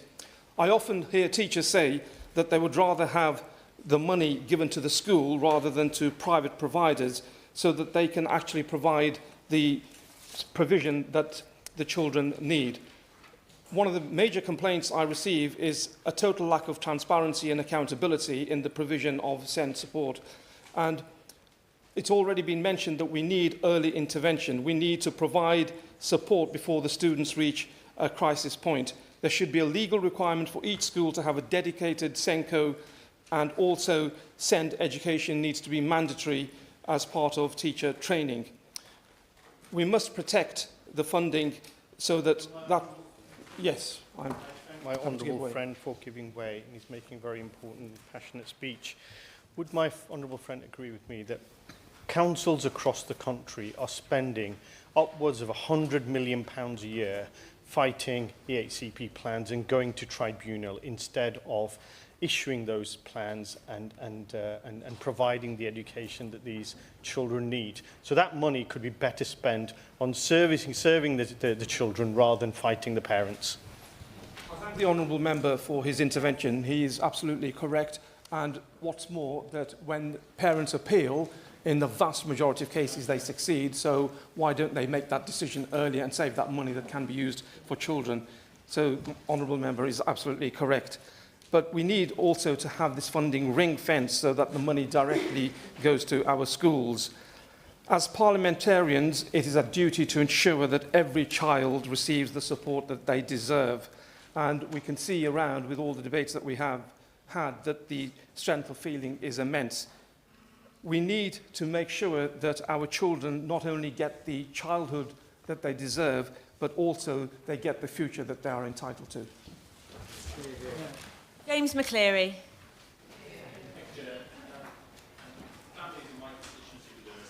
Abstract policy debate, it's their daily reality, and that includes the 229 constituents who responded to this petition, to whom I'm very grateful. The failures of the SEND system are in my inbox every week. Take the little boy in my constituency who travels 56 miles every day just to attend a school in Hastings because there simply isn't a suitable place closer to home. It's not fair on him, it's not fair on his parents, and it's not sustainable for the system. Or take the children whose parents wrote to me, as they still didn't know, even as September loomed, where or if they would be starting school. For families, this limbo is agonising. And it's not just individual cases. The system as a whole is failing. In East Sussex, almost 5,000 pupils have EHCPs. Yet time and again, parents are forced to take the council to tribunal to secure the support to which their children are legally entitled. Between 2020 and this summer, over 92% of those cases were decided in favour of the parents. That is not evidence of pushy families gaming the system. That is proof that councils are getting it wrong at huge cost to the taxpayer and enormous stress to families. What's more, tribunals are becoming ever more expensive. East Sussex County Council has gone from spending a few £100s on SEND tribunals in 2020 to well over £100,000 in the past year. Every pound wasted fighting parents is a pound not spent on children. Meanwhile, special schools in my constituency, Bowden House and Cookmere House, which I visited recently, are oversubscribed. Families are increasingly turning to independent special schools like North East Manor School, which do extraordinary work, but are now facing VAT changes that will hit parents and local authorities hard. This is the picture across the South East. Families in Newhaven, Seaford, Lewis and Polegate and across our local villages are not asking for the earth. Until this government shows that it is willing to act with urgency and ambition, families will continue to be failed by a system that is meant to serve them. Coleman. Thank you. It's a pleasure to serve with you in the chair. 158 families in constituency signed the petition. We've heard that too many disabled children, not just in my constituency of Chelsea and Fulham, but across the country, are being let down. Parents feel they must fight every step of the way just to get the help their children's entitled to.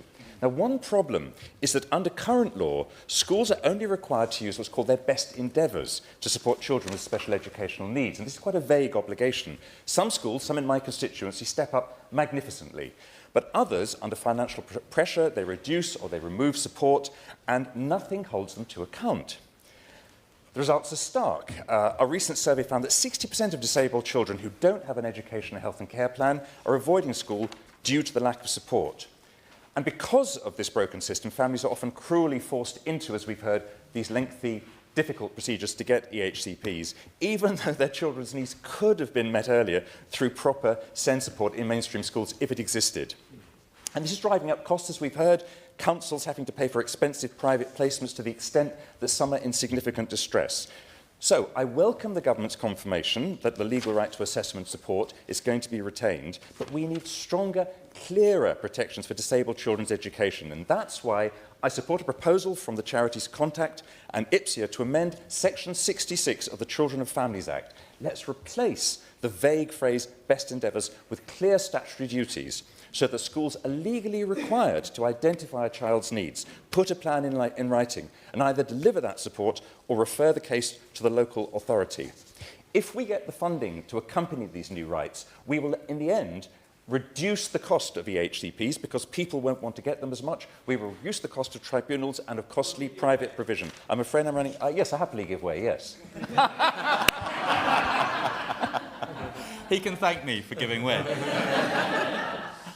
He talks about costs and legal requirements, but I wonder whether he agrees with me that hedge fund-backed independent specialist schools in many areas are starving cash from our system, and there's no cap on their profits. They don't have to report on their attainment, and they don't have the same level of transparency as maintained schools. Does he agree that we need to get to grips with these unscrupulous hedge fund-backed providers to make sure kids and families aren't taken advantage of? Most grateful for people who appreciate it for many reasons for that question. There is a huge problem with private equity hedge funds going into private education as they have gone into care homes. But the problem needs to be addressed, I would suggest, by first of all making the provision in the state sector much better than it is now, as good as it can be, so people don't feel when they get an EHCP, first of all, they don't find they need an EHCP because the SEND support is there anyway.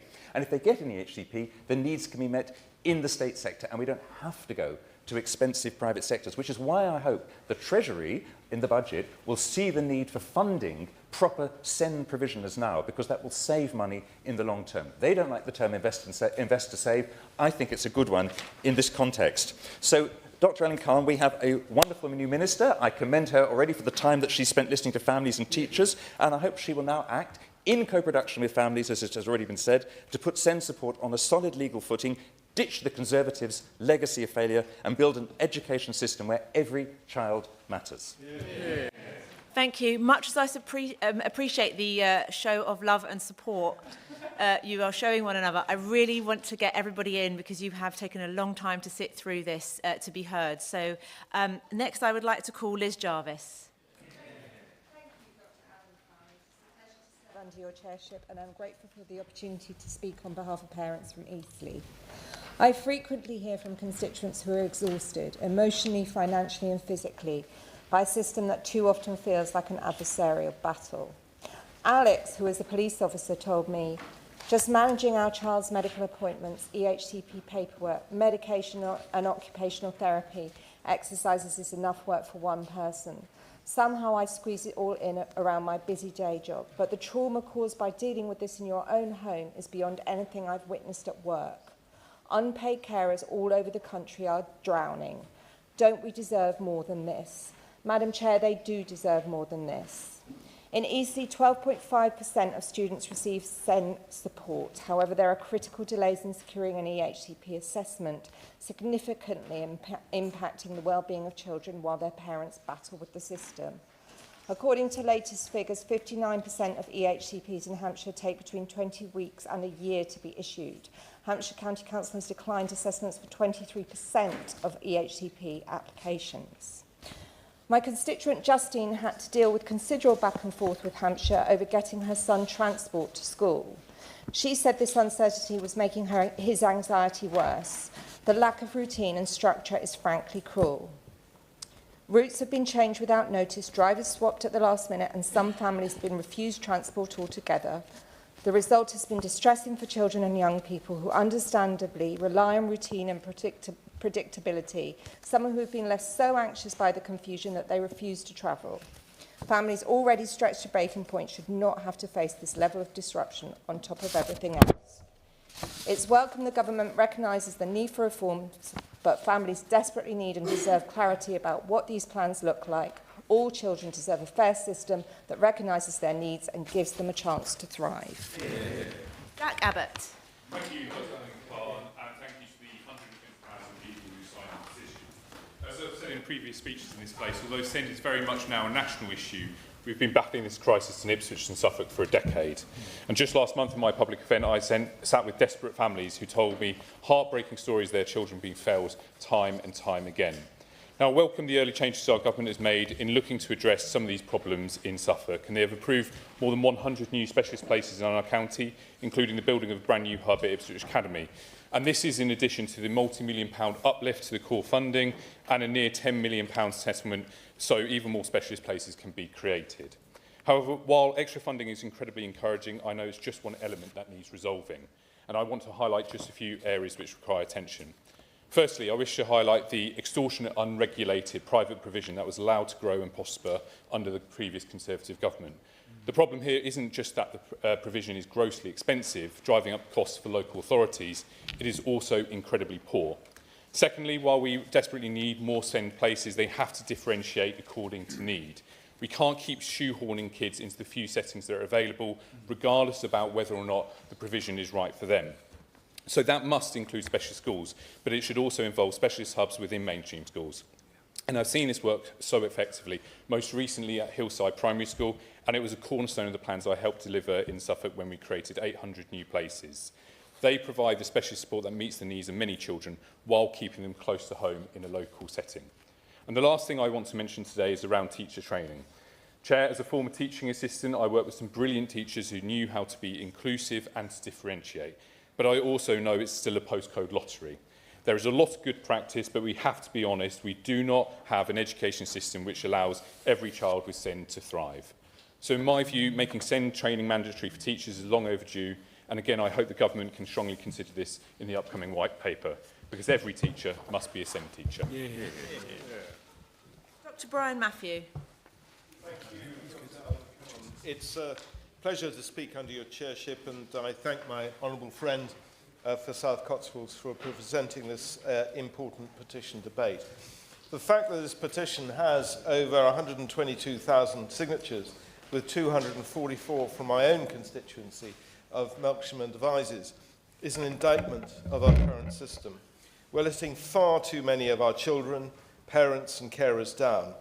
Wiltshire Council has one of the lowest levels of per pupil funding for SEND in the country, despite children having the same needs as anywhere else, receiving nearly 30% less than other councils to support its children and young people with SEND. Wiltshire is the 20th lowest funded county in the country. Families in my constituency and the families who signed this petition aren't asking for the impossible. They just want their children to get the best possible support. the same support as other parents and children get.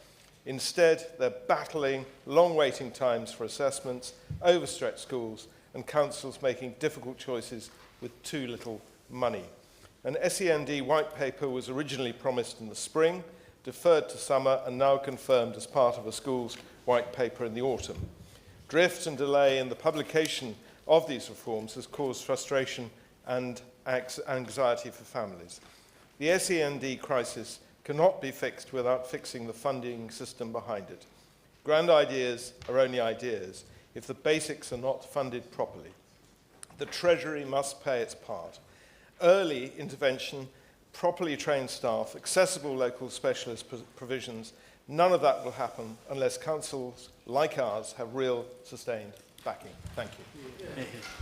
Hillier. Thank you, Madam Khan, and a pleasure to serve in your chairmanship. And I congratulate the Honourable Member for South Cotswold and other colleagues for setting out the case so clearly. So I want to focus, if I may, on solutions and some asks for the Minister.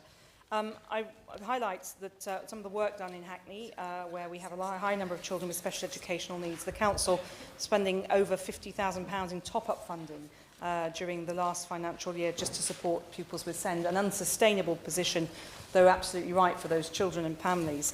But City Academy Homerton has a very good bit of work, and the Minister's predecessor came to visit, where they integrate neurodiversity in all teaching, and they say every teacher is a SENCO, and they ensure that pupils with special educational needs and neurodisabilities in particular have a voice by being active on the school council and actually help to shape it. So co-production, really living, nothing done about them without them.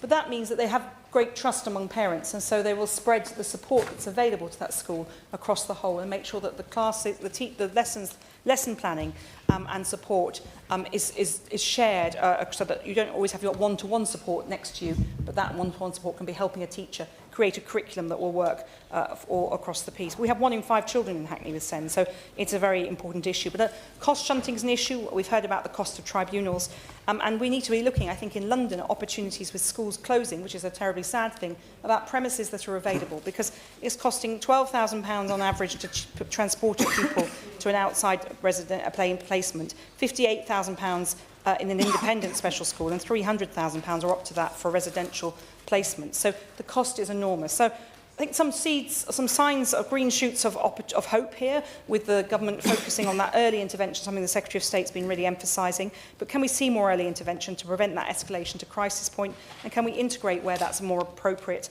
and make sure that we have that swift support, but crucially accountability, so that parents can have trust in a system that's going to have to change, because with these costs are spiralling out of control and children are being failed. Mr Paul Kohler. Thank you, Dr. Ali Khan. This is under your chairship.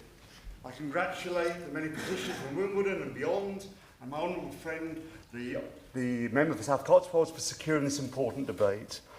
As we've heard throughout this debate, children with special educational needs are navigating a system in crisis. In Merton, the borough covering most of my Wimbledon constituency, the pressures on the SEND system are stark and growing. Almost 2,500 children currently receive support, 50% above the national average. Only 24% of them attend a state-funded special school, below the national average, while 13% are placed in expensive, independent or non-maintained schools, more than double the national average, one of the highest rates in the entire country. But SEND provision in Merton continues to remain problematic. One constituent told me how her son, who has ADHD, spent almost a year out of school because no suitable place could be found, despite applying to 15 schools. Another constituent was told the schools would not even apply for an EHCP because the borough had already reached its so-called quota, although this claim has no basis in law. Despite the obstacles placed in parents' paths, since 2018, Merton has spent more than its high needs block allocation, creating a substantial accumulated deficit. The council consequently entered the Safety Valve programme, receiving £26 million to reduce the deficit, but the high needs budget remains under strain. Now let me be clear, crystal clear. The Liberal Democrats believe SEND reform is unavoidable, but it must strengthen rights and deliver real capacity, as my honourable friend, the honourable member for Twickenham, will outline. To conclude, After years of Conservative neglect, SEND reform is overdue, but it must be rooted in the rights and needs of children, not in short-time financial decisions. Thank you. David Smith. 300 of my constituents completed this petition. It's a major issue, SEND in North Northumberland, but over the summer, 130 families completed a consultation that I did on SEND. I'll be sharing that with the Secretary of State in due course. Their conclusion was unanimous. The system has to change. I'll just quickly share 3 points that they would have wanted me to share. First, on EHCPs. The process is complicated and isolating. Only 6% of respondents described it as very positive. Parents said that the majority of EHCPs granted on the first application took over 30 weeks to be completed. Secondly, on schools themselves, a persistent theme was that there was a lack of teacher and staff understanding of how to support pupils with ADHD or autism. Schools are reluctant to acknowledge needs until a crisis point is reached, and one of the respondents said, I quote, "It took for my child to have a breakdown and get medically signed off before they listened." And our overstretched teachers don't have the capacity to manage, and they do need support and training. And thirdly, and finally, perhaps most concerningly, is the increase in non-school attendance. 25% of parents in my consultation said they had homeschooled their children for a time due to a lack of suitable provision. This is not just a SEND crisis, but it's a crisis of trust between families, parents and teachers and local authorities. And it's a crisis that's a decade in the making, and our children are growing up bearing the consequences. That's why I welcome the government's tackling the issue head-on. The Conservative Party watched the SEND crisis destroy families, yet were unable to fix it. The Reform Party seem to think that children who need support are just badly behaved. But parents in North Northumberland are desperate for their children to thrive. They're desperate for their children and them just to be listened to. So that's why I look forward to the reform of this system, which the government will shortly introduce. Luke Taylor. Thank you, Dr. Alan Carn. It's a pleasure to serve with your chairship. When it comes to the welfare of our children, the details should never be drip-fed to parents and carers. They do not deserve worrying speculation about potential changes to their children's future. Teachers should not be kept out of the loop about the way they will need to run their classrooms. For months now, this government has kept potential reform of SEND services secret and under review. Families up and down the country have spent the entire summer on tenterhooks after the government's vague pledge for reform during the spending review in June. That's a whole school holiday of uncertainty. Confusion around reform has only been made worse against the backdrop of changes to council funding, which will see councils across London lose vital funding as demand for EHCPs increases in my constituency of Sutton-Chee by more than 8% in the last year. Councils cannot cope with these rise in demand alone, and across Britain they're in need of real financial backing. I've worked hard to secure confirmation from this government of extra SEND places in my constituency, and I'm delighted the work should begin soon on the Angel Hill School in Sutton. But if we're really going to fix the crisis in SEND, the funding must be properly ring-fenced for local authorities so children can receive the best possible education. If this reform is serious, it must be rooted in the genuine improvement of children's lives, not just the improvement of balance sheets. Without the right funds for it, and without addressing the looming cliff edge for council finances, when SEND deficits are shifted onto the main balance sheets, we risk a collapse of services. This is something I'm sure the government is keen to avoid, so I invite them to reassure us by ending this uncertainty and agreeing to make any changes transparently, with any child on an EHCP plan at the heart of the discussion. Reforms must ensure the right to support for children with SEND, not just because it is a legal requirement, but it is because what we owe to those thousands of children and their families. Mohammed. Thank you, Dr. Alan Carn. It's a pleasure to serve under your chairship. And I thank the over 124,000 people who've signed this petition, including 178 from my constituency of Dewsbury and Batley. I join them by speaking in support of the retaining the legal right to assessment and adequate support for children with special education needs and disabilities. Appropriate and fit for purpose education is a fundamental human right. We all agree that the current system is not just at breaking point, but is broken. And the broken system perpetuates this mistreatment of parents and children, and families are daily going through this broken system and being broken themselves. This system has been deliberately managed into decline by the previous government, and the mismanagement by local authorities means that a lot of the resources are being misspent and wasted. We have heard that when parents are forced to take legal action, they are overwhelmingly successful. In 2022 to 23, 99% of tribunal cases challenging local authority send decisions were upheld in favour of families. The first step this government could take is abolish the right for local authorities to deny EHCPs. This would immediately save millions of pounds across our country. I have heard from a constituent whose experience speaks to this wider problem. She has tried repeatedly to work with the council over her daughter's EHCP, but has been met with silence and delay. Last year, she had to fight simply to secure the exam materials her daughter was entitled to. More recently, her formal complaint about how the EHCP was being handled has received little response. This is why legal rights must remain, and without them, families like my constituent would have no route to readdress when things go wrong. Adam Dance. Thank you, Madam Chair. Well, it's great to see so many members are here to debate this issue today. It does really show how dire things are in the SEND system. Somerset is one of the 40th lowest funded education authorities in the UK. I've heard from so many constituents like Becky, whose son has been denied mainstream education for over a year now because no school feels they have the resources to support him, or Kaylee, who's struggling to get the one-to-one provision her child's ECHP requires. People in Yeovil are worried about the planned changes in the upcoming white paper. Ministers have failed to rule out scrapping ECHPs without a clear vision of what comes next. People fear a similar mess to the recent attempts at PIP reforms. With the time I've got, I don't want to focus too much on the negativity, but on what steps we can take to change things. But the government has to make sure it does several things if it wants to start fixing the SEND system. It must not just cut provision to save money. A child's right to assessment must be protected. For a start, I suggest the government supports my 10-minute rule bill on universal screening and teacher training on neurodivergence. Yeah. We need to invest in new special school places and education centres. Finally, all our councils need funding fairly. By extending the proof-fit cap for children's social care to SEND provision and making sure national government supports any child who needs extra special cost threshold. Madam Chair, the government cannot afford to get this wrong. Change cannot just mean more cuts. It has to be built on the experience and knowledge of everyone involved in education. Young people across the country deserve so much better. Since my 10-minute rule bill, I've had thousands of people across the country support that motion. My casework is going through the roof. We need change now, and I hope this government listen. Yeah.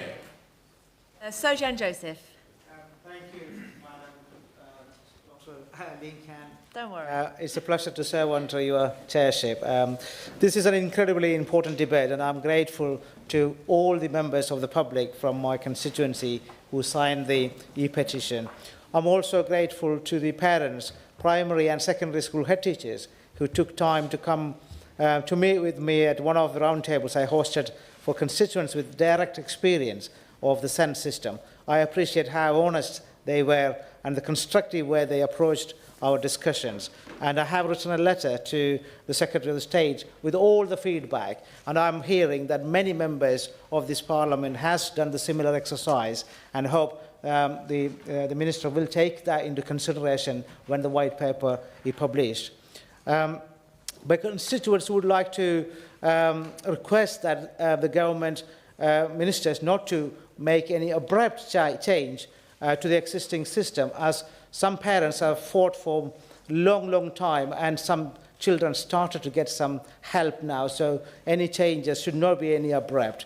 My constituents also like reassurance regarding education and healthcare plans. They do not want to see them scrapped and would like to see a personalised plan like EHCPs remain in the reformed system. My constituents would like to see a national training programme introduced for EHCPs. If they were well written from the start, there would be no need for the constant reviews that currently take place. We also heard that in Kent, EHCPs are not being reviewed on time, and when they are eventually reviewed, key provisions are being left out. often those that cost money. It was clear that Kent County Council are not consulting parents properly or giving them the full information they are entitled to. Thank you. Jess Brown-Fuller. Thank you. And thank you to the Petitions Committee for accepting this debate. It received over 200 signatures from my constituents in Chichester. Can I also, it's a pleasure to see the Minister in her place, and can I put on record thanks from the parental organisations and the advocacy organisations, because I know that she has reached out and asked to speak to them ahead of the publication of the white paper, and I know that that is really appreciated by those organisations. What I hear time and time again when talking to parents, teachers and those in local authority about the SEND system is this word adversarial, and that it's failing to deliver for our young people. Parents often feel pitted against their school or even against other parents in a system that's complex to navigate and distressing for all involved. And where West Sussex County Council is concerned, parents report a pattern that has been cited many times across the chamber today. In the latest quarterly figures, West Sussex managed to put in place just 14.3% of all EHCPs within the 20-week statutory framework. That keeps it among the worst councils in England on timelines. And when an EHCP is refused, even after lengthy assessments, families appeal, then on the evening of the tribunal, the council concedes and issues the plan. And so often that's only the start of the process for those families. It wastes months that a child does not get back, and it wastes public money on process rather than provision. I'll happily give way. Thank you for giving way. Exactly on that point she makes, it often starts earlier than that. My mum, a councillor at Wakefield, has been fighting for my sister for 2 years now to try and get her assessed, so it starts even earlier in schools. The school have lost the paperwork and we're no further forward. Does she agree that we need more support on the ground in schools to make sure that people get the assessments they need, much like the Honourable Member's been making a point from Yeovil? I thank my honourable friend for his intervention, and he's absolutely right. Many of the schools in my constituency I've spoken to refer to their SENCO. They're not able to fund a full-time SENCO. They might be sharing them with other primary schools in the area, and these SENCOs are at the front line of this, and they want to deliver for the children that they're asked to represent, but they are not paid enough and they are not given enough hours to do the job.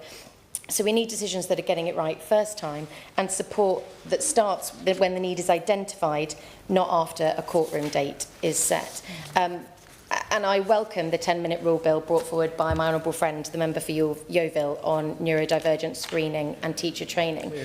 And his principle is simple: identify needs early, including dyslexia, equip teachers with the knowledge and confidence to respond in class, and make specialist pathways clear and timely for those who need them. And as he rightly said in his very moving contribution in the chamber, neurodivergence is not a weakness or a flaw. With the right support, it can absolutely be a superpower. So if ministers are serious about addressing the crisis in SEND, parent voice must be at the centre, because parents know their children best. And they also know what works, because they live with the consequences of policy every day. So change will only command confidence if families can see and feel the difference. Thank you. I'm afraid I'm going to have to take the time down to 1.5 minutes in order to get everybody in. Thank you. Josh Fenton-Glynn. Thank you, Dr. Khan. The current SEND system is simply not working. In nowhere is that more obvious than in my constituency of Calder Valley, where 450 constituents signed this petition. 12.2% of students in Calder Valley receive SEND support, but behind that figure is a world of parents who aren't having the family time they need with their children because they're focused around the fight for the support. Getting an education, health and care plan should be straightforward, and it should be the end of the process, but far too often an EHCP is just the start of that fight. As a statemented dyslexic in the 90s, I simply wouldn't be here was it not for my mother's indefatigability. In Calder Valley, we have seen children of EHCPs who still don't get access to schools. Some are out of education altogether because there's not the right support. One of my constituents who I've been supporting has 2 children currently out of school because their needs can't be met. No placement, no interim support from the authority. There are several others who are in mainstream school, but their isn't being met, and there is no alternative provision found. This isn't just a failure of provision, it's a failure of duty. We're also seeing others waiting months and years for assessments. We have 3 special schools in Calderdale, 2 primaries and 1 secondary, all of them at capacity, and this is a system which embeds inequality. because the families who understand it best, who know how to push, who know how to appeal, who know how to fight, have the time and resources to do so. They're the ones that get the help. It's like a second job for them, and it's just not right. We need more investment, more professionalism and more ambition, and we need a system that works with parents and not against them. I urge the Minister in the upcoming reforms to look seriously at how we can restructure SEND provision. We need schools, parents and the NHS and local authorities all to work together and not against each other, because too frequently children are falling through gaps created by disputes over who's responsible for paying. Lola McAvoy. The system facing parents and children with additional needs is badly broken. I've heard, as we all have, in this chamber today, some truly horrific stories of deep failure of duties to vulnerable children.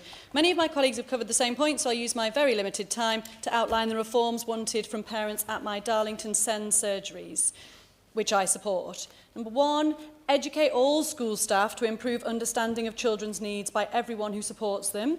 Number two, improve physical environments in all schools. It's cheap, it hurts no one, it dramatically improves some children's ability to attend mainstream. Number three, stagger playtimes, break times, increase exercise and stagger start and finish times. Number four, introduce a statutory SENCO and child ratio. SENCOs need to be full-time. It's for the birds that somebody can go back into the classroom, cover supply and also do the role of a SENCO in the current conditions. Some schools need more than one. It needs to be a SENCO to child ratio based on need. Number five, mainstream with some easy estate improvements works really well at primary level. Schools like Mount Pleasant in Darlington is a great example where all pupils are excelling because of an inclusive mainstream provision and culture. Number six, the transition between primary and secondary is in desperate acute need of attention. It's where we're seeing children who survived or thrived in primary hitting crisis and dropping out of school altogether. Number seven, this isn't just about children themselves, but many parents are having to drop out of the workforce as a consequence of having to meet the needs of their children directly. They're exhausted and burnt out as a result of an adversarial burden-laden system which is failing them. And I can't finish the rest of my list because of time. Thank you. Claire Young. Thank you, Chair, and thank you to the 257 of my Thornbury constituents who signed the petition. I want to focus on one symptom of the broken system, emotionally based school non-attendance or EBSNA. Children whose needs are not met can struggle to attend school, and too often, rather than extra support, the response is to punish the parents. As a sign at the rally earlier said, EBSNA is not a crime, provision, not punishment. Stop prosecuting parents. Talking tough is not the answer. The relentless focus on exam results and strict zero-tolerance behaviour policies create an environment that can be hostile for children with additional needs. I hear from parents in my surgeries that policies have been applied without reasonable adjustments for disabilities. It's only in a compassionate, supportive environment that a child can be helped to move beyond their current comfort zone. Making more schools more inclusive has to be about more than physical changes to the buildings. It requires an overhaul of culture and practices. Beyond stopping prosecutions, I believe we need to switch the focus from attendance at school to engagement in education. A child in isolation is attending but often not engaging, and for some, engaging may require a period outside of a traditional school environment. I've spoken to senior educational psychologists who are frustrated that the DfE under successive governments has failed to engage with them on this issue. I've also spoken to charities, including Contact Square Peg, Not Fine in School, and I urge ministers to meet them with me to discuss attendance in more depth. Not supporting children with SEND is not just bad for children, it's bad for society as a whole. Whatever the new system looks like, it must give legal backing to ensure all children get an appropriate education, and it must see parents as partners, not adversaries in that. ADHD myself, I know how much difference the right support makes. For me, this is simple. Support in education is not a favour, it is a legal right. Yet too many families are having to battle to get what the law already promises. Families like my constituent Vicky James, who not only fights for her own child, but gives up her time to help others through the maze of forms, delays and appeals. The SEND system should not have to depend on a parent's stamina. Families want to know their rights will be kept. They want the 20-week duty to mean something, not be a best-case scenario. They want to know where deadlines are missed, their child won't be left without support in the meantime. Families need confidence that when their child needs support, it arrives, without unnecessary barriers, without a postcode lottery, and without them having to beg for what they are entitled to.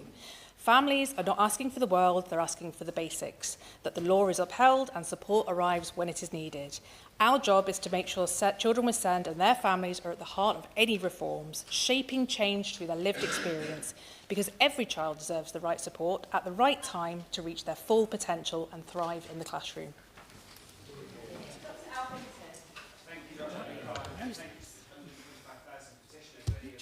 Here today or who have been in Parliament Square who have brought this issue to the Chamber.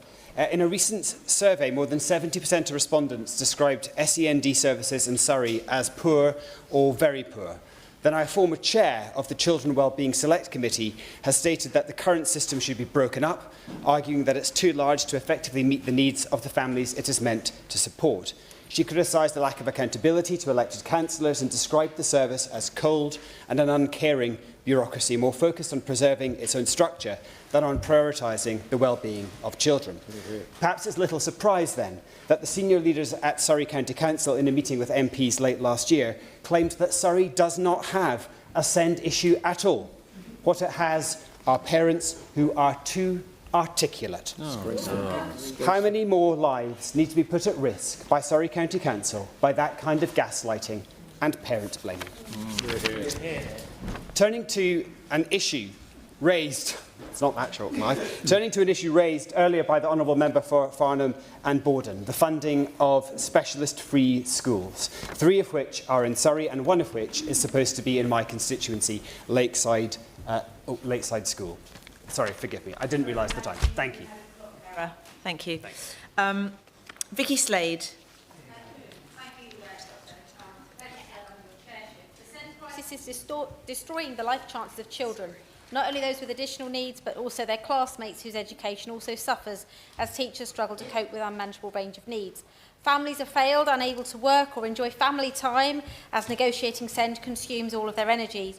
Teachers are leaving the profession in record numbers, nearly half citing SEND-related stress as a key reason. And local councils are overwhelmed. One caseworker I spoke to had 200 families on her books, each requiring and reviews, school searches and funding decisions. The backlog in NHS diagnosis is forcing families to go private, get into debt, and transport providers and some SEND schools are profiting from desperate families and desperate councils. But most tragically, the system is stealing our children's childhoods. Every child has a right to an education that nurtures their personality, their talents, and their abilities. So the current system fails everyone. And like the lead petitioner Rachel Filmer, who I met on Friday, I fear that if we do not raise our voices now, we risk eroding their rights. Children must be at the heart of reform. Some children will always need a specialist school, but every school should be special because every one of our children deserves an education. Alex McIntyre. Thank you, Dr. Alan. It's a pleasure to serve under your chairship. Can I thank the 393 Gloucester constituents who signed the petition and all those who have contacted me over the past year about SEND provision in our city. Far too many children with SEND in my city didn't start school with their peers last week, and for those who have been lucky enough to get a school place, many have still been left without the support that they need. Parents are having to fight against a system that was meant to support them and their families. Teachers are struggling to keep up with the demand of increasingly complex needs in their classes, and council officers are operating within a system which seems designed to antagonise and frustrate at every stage. It's clear the system is broken. However, I hope the Minister will reassure parents in my constituency today that while reform is needed to fix the Tories' broken system, that this government will guarantee all children's needs will be met. And in fixing the system, I hope the government will pay particular attention to early years settings. I recently visited the fantastic Dingley's Promise Early Years Centre in Coney Hill, where I spoke with staff and parents. The team at Dingley's are determined to give every child with SEND the best start in life. Importantly, the team there are also working with schools to create more inclusive environments in mainstream settings. Sadly, not all schools are open to this collaborative working, so I hope that through its reforms, the government will ensure these kind of partnerships are supported. Finally, when fixing the broken SEND system, please can I make a plea on behalf of all the parents who are quite frankly exhausted and feel like they've been lied to for years. Please remove the adversarial relationship between parents and local authorities as part of these reforms and put the experience of families at the heart of our proposals. Thank you. Hear. Marie Goldman.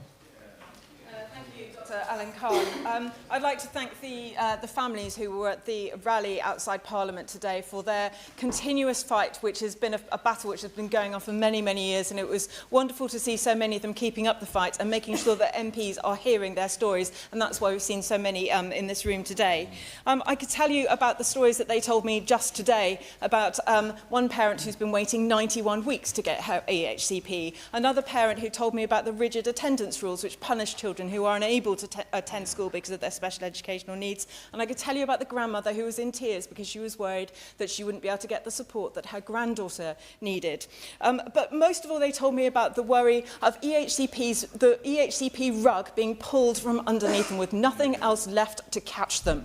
And that is what I'm particularly worried about, and I'm sorry that the Minister isn't in her place at the moment, but if she were, I would say to her that parents need to make sure that the support is there. Any new system that comes in has to be properly tested. It has to be trusted by parents as well, and that trust simply isn't there at the moment. So I say to the government, tread very, very carefully with this, because parents are really worried, and they will be very, very cross indeed if they don't get the support that they absolutely need. And governments do not have a very good reputation of getting things right. Think of many disabled children who are affected by the Primados scandal, by sodium valproate, and the terrible birth defects that they suffered. They have special educational needs and disabilities too, and they all need support. Yeah.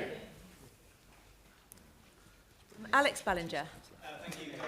Alan Khan. I'd like to thank the many petitioners that have brought forward a fundamental debate to parents in my constituency of Hellsowen.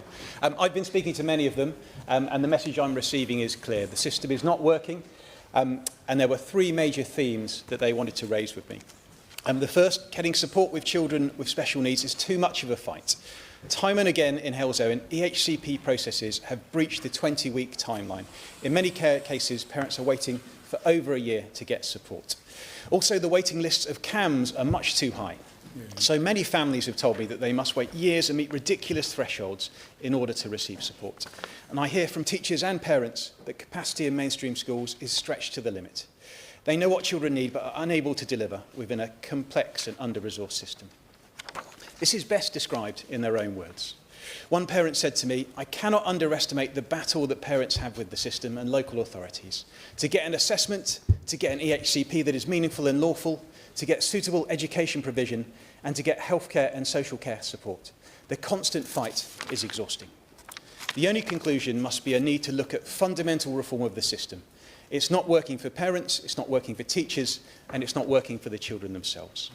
There are no easy solutions to these very complex problems, but I would ask that when we are doing reform, parents like the parents that are here today, they are at the very heart of any changes that we make." Clive Jones. Thank you very much, Dr. Alan Khan, and it's a pleasure to serve under your chairship, and I and many of my constituents would like to thank my honourable friend for South Cotswolds for bringing the debate. People living with special educational needs and disabilities are like everyone else. They have dreams, they have passions, they have interests, and they have their own individual identities. They do not want to be defined by the challenges they face, but by the capabilities that they possess. Early assessment is so very vital. Early identification leads to better outcomes. Early support prevents difficulties from escalating, improving long-term educational and other outcomes. After years of conservative neglect, the SEND system needs fundamental change. All stakeholders must be listened to and understood. Reforms must be ambitious. Reform is an opportunity to address enormous, complex issues.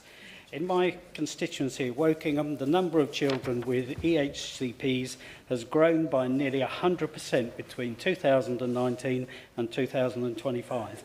Many of these children have been out of school and in alternative provision for a long time, often because there are simply no schools available and willing to meet their needs. In summary, a fair society requires that every child is valued, supported, and empowered to reach their full potential. We must ensure that vital reforms to SEND are approached with honesty and ambition. With honesty and ambition that will improve outcomes for children with special educational needs. Hear, hear. Martin Wrigley. Alan Khan, it's a pleasure to serve under your chairship, and it's delightful to hear so many voices in agreement today. In my Newton Abbot constituency, we've helped nearly 100 families navigate the SEND EHCP system. These are families who are desperate to help their children, but they're being met with delays and a system that is constantly exhausting and failing our vulnerable children. In Devon, there is an SEND off-book debt of some £170 million, and this is growing. To combat this, the approach has been to deny help to SEND children until it's forced upon the council, making it an adversarial process, and just over 3% of EHCPs, only 3%, are issued within 20 weeks. Nearly a quarter take a year to set up. That's a year of missed everything. What we need is change that improves the system and saves families from falling through the cracks in the first place. We need focus on early intervention. That means getting support in place before the children reach crisis. Early intervention is the key to fixing the funding too. If you wait years to provide help, the situation will have got far worse, children and families far more traumatised. The current system is failing children and failing financially. The numbers don't add up, and local authorities are being pushed to the brink. We need a system that works more flexibly and more fairly, and I want to welcome the 10-minute rule bill from the Honourable Member from Yeovil about teacher training and early diagnosis of neurodivergence. I urge the Minister to take this opportunity to commit to meaningful improvement. Liberal Democrat spokesperson Munira Wilson.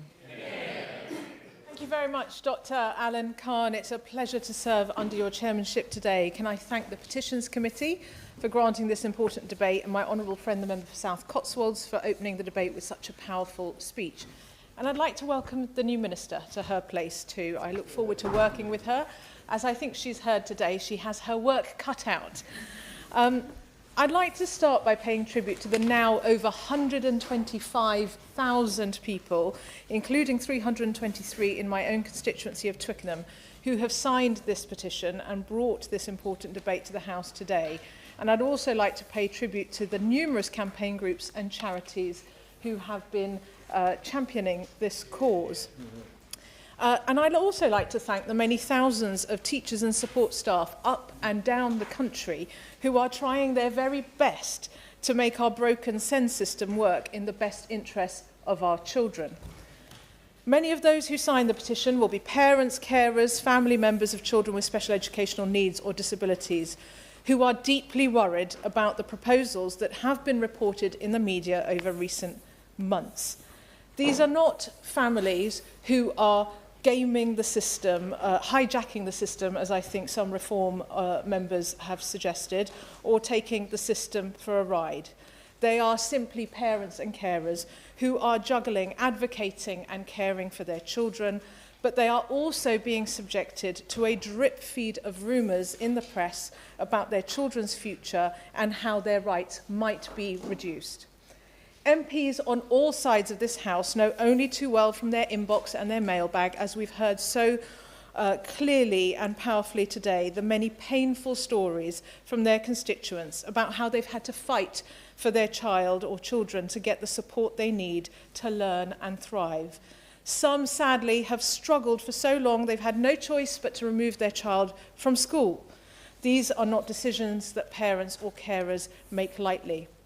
It is clear for many families the current SEND system is not working. The Conservatives left a system that their own former Education Secretary, Gillian Keegan, described as lose, lose, lose. And despite increasing funding, outcomes for children and young people have not improved, and far too many are left without adequate support. At the same time, as we've heard, local authorities are being driven to the financial brink, and we have a system that is far too adversarial. Parents should not have to fight for their child to receive an education. We urgently need to see an overhaul of this whole system, but any reforms without children and families at their heart will fail. Scrapping education, health and care plans, EHCPs, in a vacuum will not work. We need to see fundamental changes in how we deliver SEND support. Now, the Minister may be aware that the Right Honourable Member for Kingston and Surbiton and I wrote to the Prime Minister and Education Secretary back in July. We outlined 5 principles for SEND reform. And we believe that we Liberal Democrats believe these 5 principles should be the guiding light for any reform of our SEND system. Firstly, put children and families first. Any reforms cannot be a repeat of the welfare reform disaster, which was a Treasury-driven cost-cutting exercise. The voices of children and families should be at the heart of any reforms that are brought forward. But it was clear from the rally today that many feel that their voices aren't necessarily being heard. Children's rights to SEND assessment and support must be maintained. Secondly, as many honourable members have said, early identification is key. We know the earlier we act, the quicker we can stop needs spiralling. That means investing in early identification and intervention now. There are several educational and developmental checkpoints during a child's early years and through primary schools, which could be expanded to identify additional needs. I'd welcome information on what work ministers are doing in this area. The Education Policy Institute has found that children with special educational needs who started reception last year were over a year behind their peers. Staggeringly, those with an EHCP were already 20 months behind. We have got to work on narrowing that gap in the early years and giving children the help they need as soon as possible. The former Minister for Early Years failed to answer this question when I asked him on the floor of the House, and I hope the new Schools Minister will address how much of the £760 million for SEND transformation announced in the spending review will go towards early identification and intervention. Thirdly, we need to boost specialist capacity. With 19.5% of school pupils in England identified as having special educational needs, capacity in state school provision must be increased alongside improvements to inclusive mainstream provision. This means investment in new school buildings and staff training.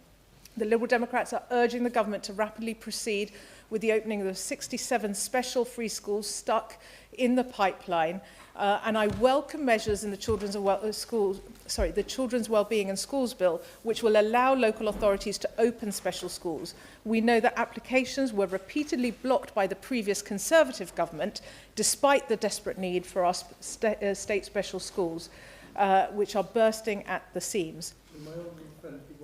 I'm very short of time, but I'll allow him. Just on that point about upskilling teachers, the Mulberry School in my constituency of Witney does a fantastic job in terms of outreach from specialist schools to regular schools, upskilling teachers and really using skills inside the SEND schools to teach teachers in the broader environment would be a great thing. Do you agree? I agree with the point my honourable friend makes, this sort of hub and spoke model, which I have heard about, which I'd like to go and see because I think it could be a good model to scale up.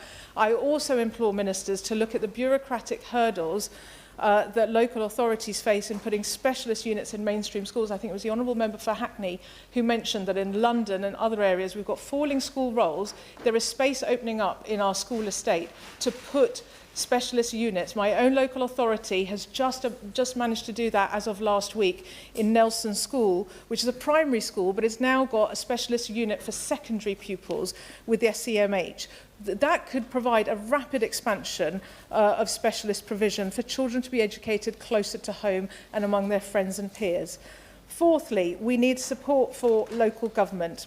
We know, and we've heard today, that local authorities are racking up billions of pounds worth of deficit.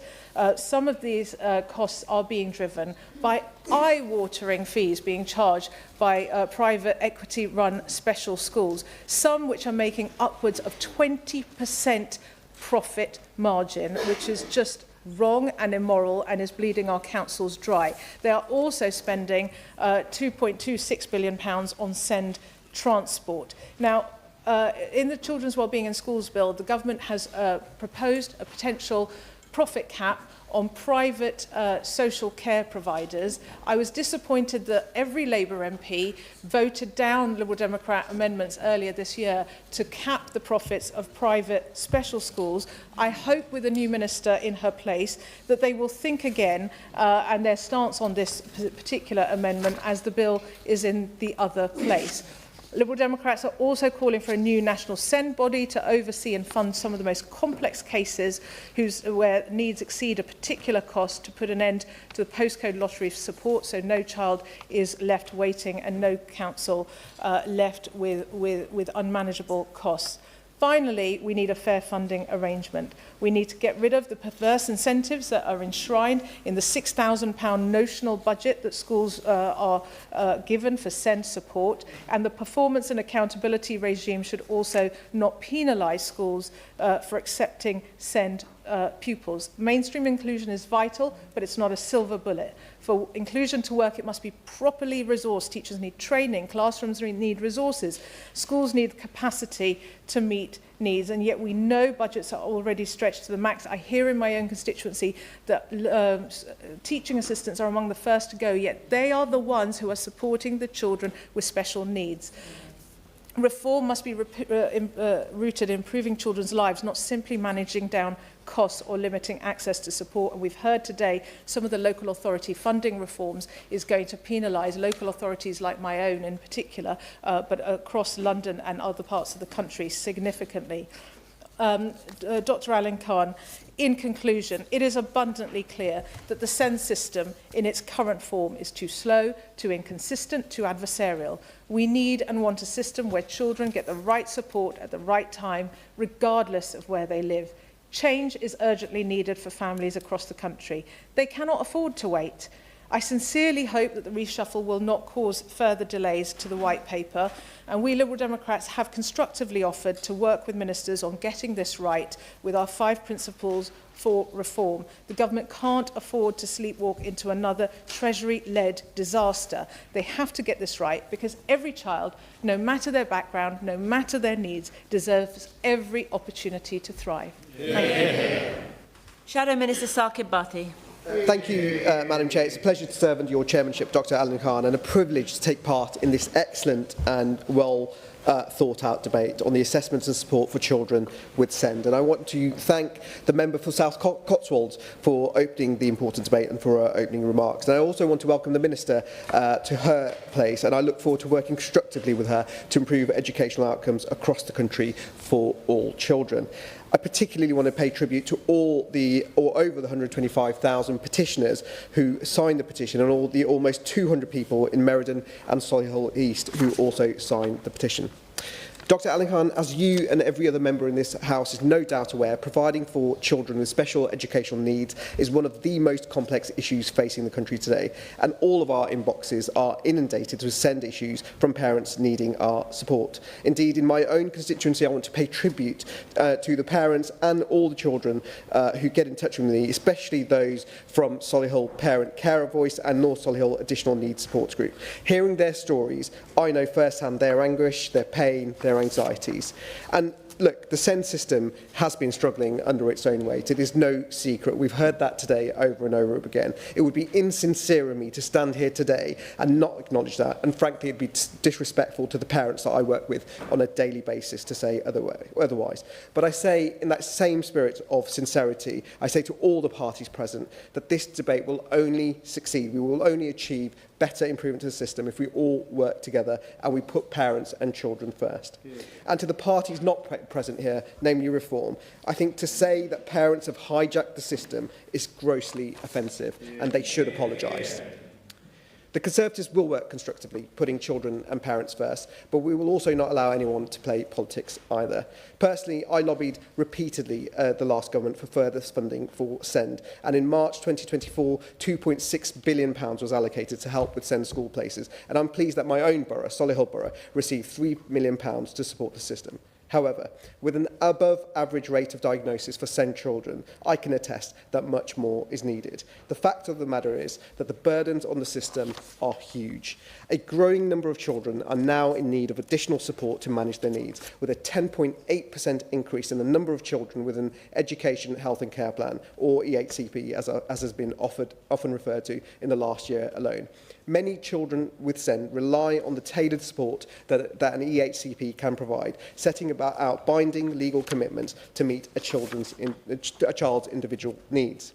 However, there has been an unprecedented increase in the number of children needing the HCP since the COVID-19 pandemic, and there is no doubt that ensuring children with SEND should receive the best quality education while also having to grapple with increasing demand, and that is one of the great challenges that is pressing schools at the moment. And I'm sure all of us here today want to ensure that no child loses out on the opportunities that a quality education can provide. But it's not only children with SEND who rely on the tailored support provided through an EHCP, but it's their parents too. That EHCP, when it is secured, provides a written document with statutory backing on which parents can rely. So the Minister should not be surprised to hear, as we've heard today, that many parents have felt blindsided when it unexpectedly emerged that the government would consider scrapping EHCPs. 60% of children with SEND who have an EHCP in place are in mainstream schools. And while ministers have said the government will not remove effective support because of their planned reforms, there has been no clarity from ministers on what exactly the government is providing. So I ask the Minister, for the sake of all the parents who will be watching this debate, what exactly is the government proposing? Who will decide what is effective support? Because if there are no EHCPs, will there be recourse for parents whose children need SEND and don't get that effective or appropriate support?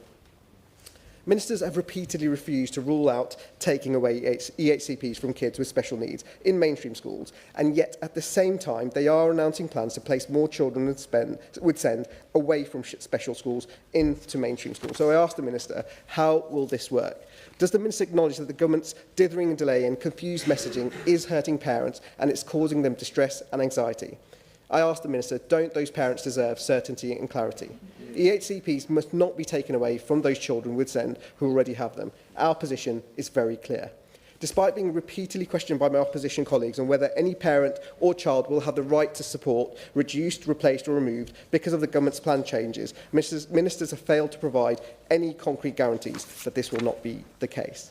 When previously questioned on whether EHCPs would be restricted to only apply to children in special schools, the government's own strategic advisor on SEND said it was still in the middle of the conversation. The government must recognise also the severe financial implications that the lack of clarity on SEND is having on local authorities. Despite increasing the funding in recent years worth over £10 billion, it is quite clear that the demand for funding is increasing, not decreasing.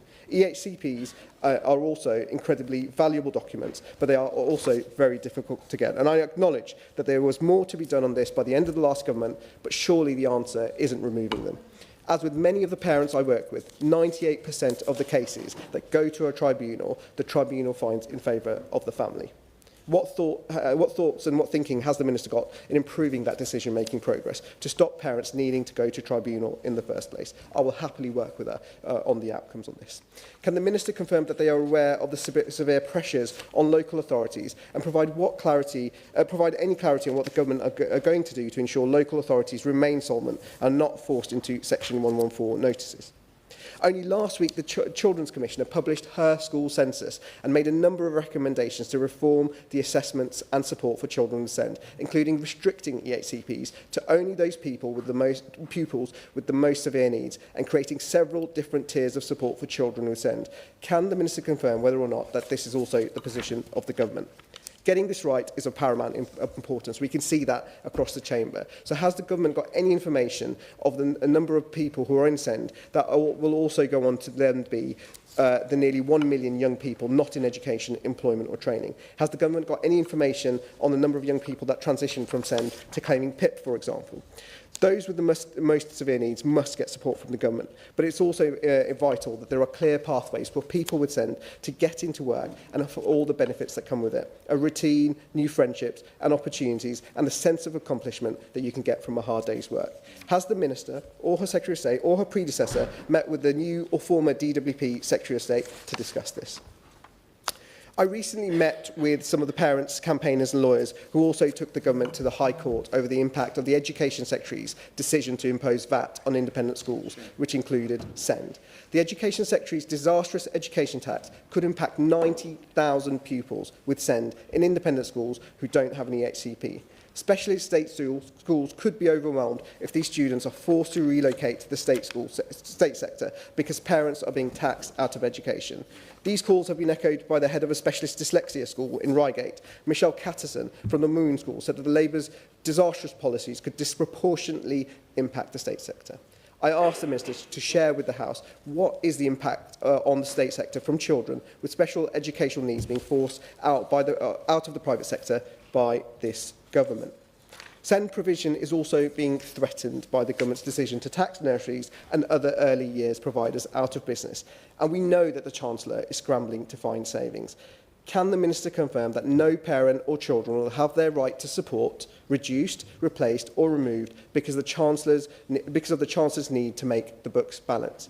As was made quite well by my honourable friends from Farnborough and Borden and Keighley and Ilkley, there has been a huge request amongst members for reform of the system. Funding and money will be absolutely essential. Can the Minister tell the House how some of the changes will be funded? If the EHCPs are removed, will parents have a statutory document that they can rely on outlining the level of support that their child can expect to receive? And I urge the Minister to use this opportunity to provide much needed clarity for parents and spell out simply how the government's planned reforms to assessments and support for children with SEND will affect them. Will they today finally announce a publication date for the SEND White Paper that will give members across this House and their constituents the clarity they desperately need? I implore the Minister not to just give us the government lines, but give parents, their children and their teachers the answers that they need. Minister Georgia Gould. Thank you, Dr. Alan Khan, and thank you to the Honourable Member for South Cotswold for bringing forward this important debate. And I think just listening to the strength of feeling from everyone in this room shows how important it is. And I feel that today the voices of children and families from every part of the country were heard in this chamber. It was such a powerful discussion.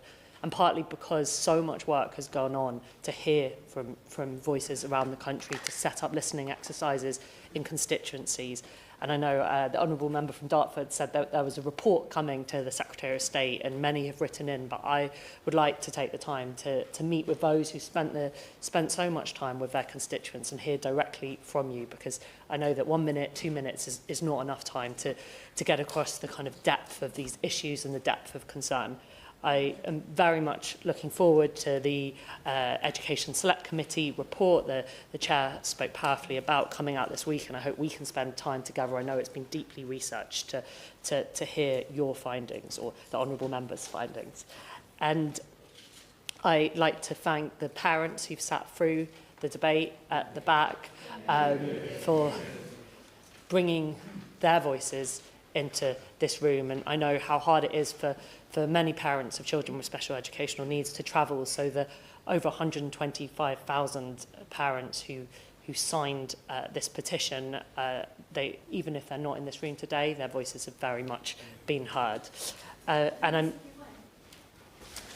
Indeed, from the SEND rally to the petition and also the Lib Dems in Hertfordshire, we've got our SEND summit today. Those voices are being heard, and I do thank the Minister today who met with Rachel and Susie from my constituency. But I just wanted to have her guarantee that voices, because, for example, Susie has development language disorder and often feels invisible, and just to make sure they truly are heard and those individual needs of children are brought forward for proper provision. Yeah. Thank you. And Susie gave me a flag to remember those young people with speech and language issues, and that will be in my office, and it will be those voices, those young people that I think about every day in this job. And I'm grateful to all the organisations and the parents that have met me, and to the member for Thurrock who hosted a really powerful round table earlier and a drop-in, so I could hear from amazing schools who were leading inclusive practice, who want to do this work, who want to work with the government. And I ran a council for 7 years. I spent 14 years in local government, and I met so many parents in my own borough and in many others who told me the problems with the system that we've heard really powerfully today.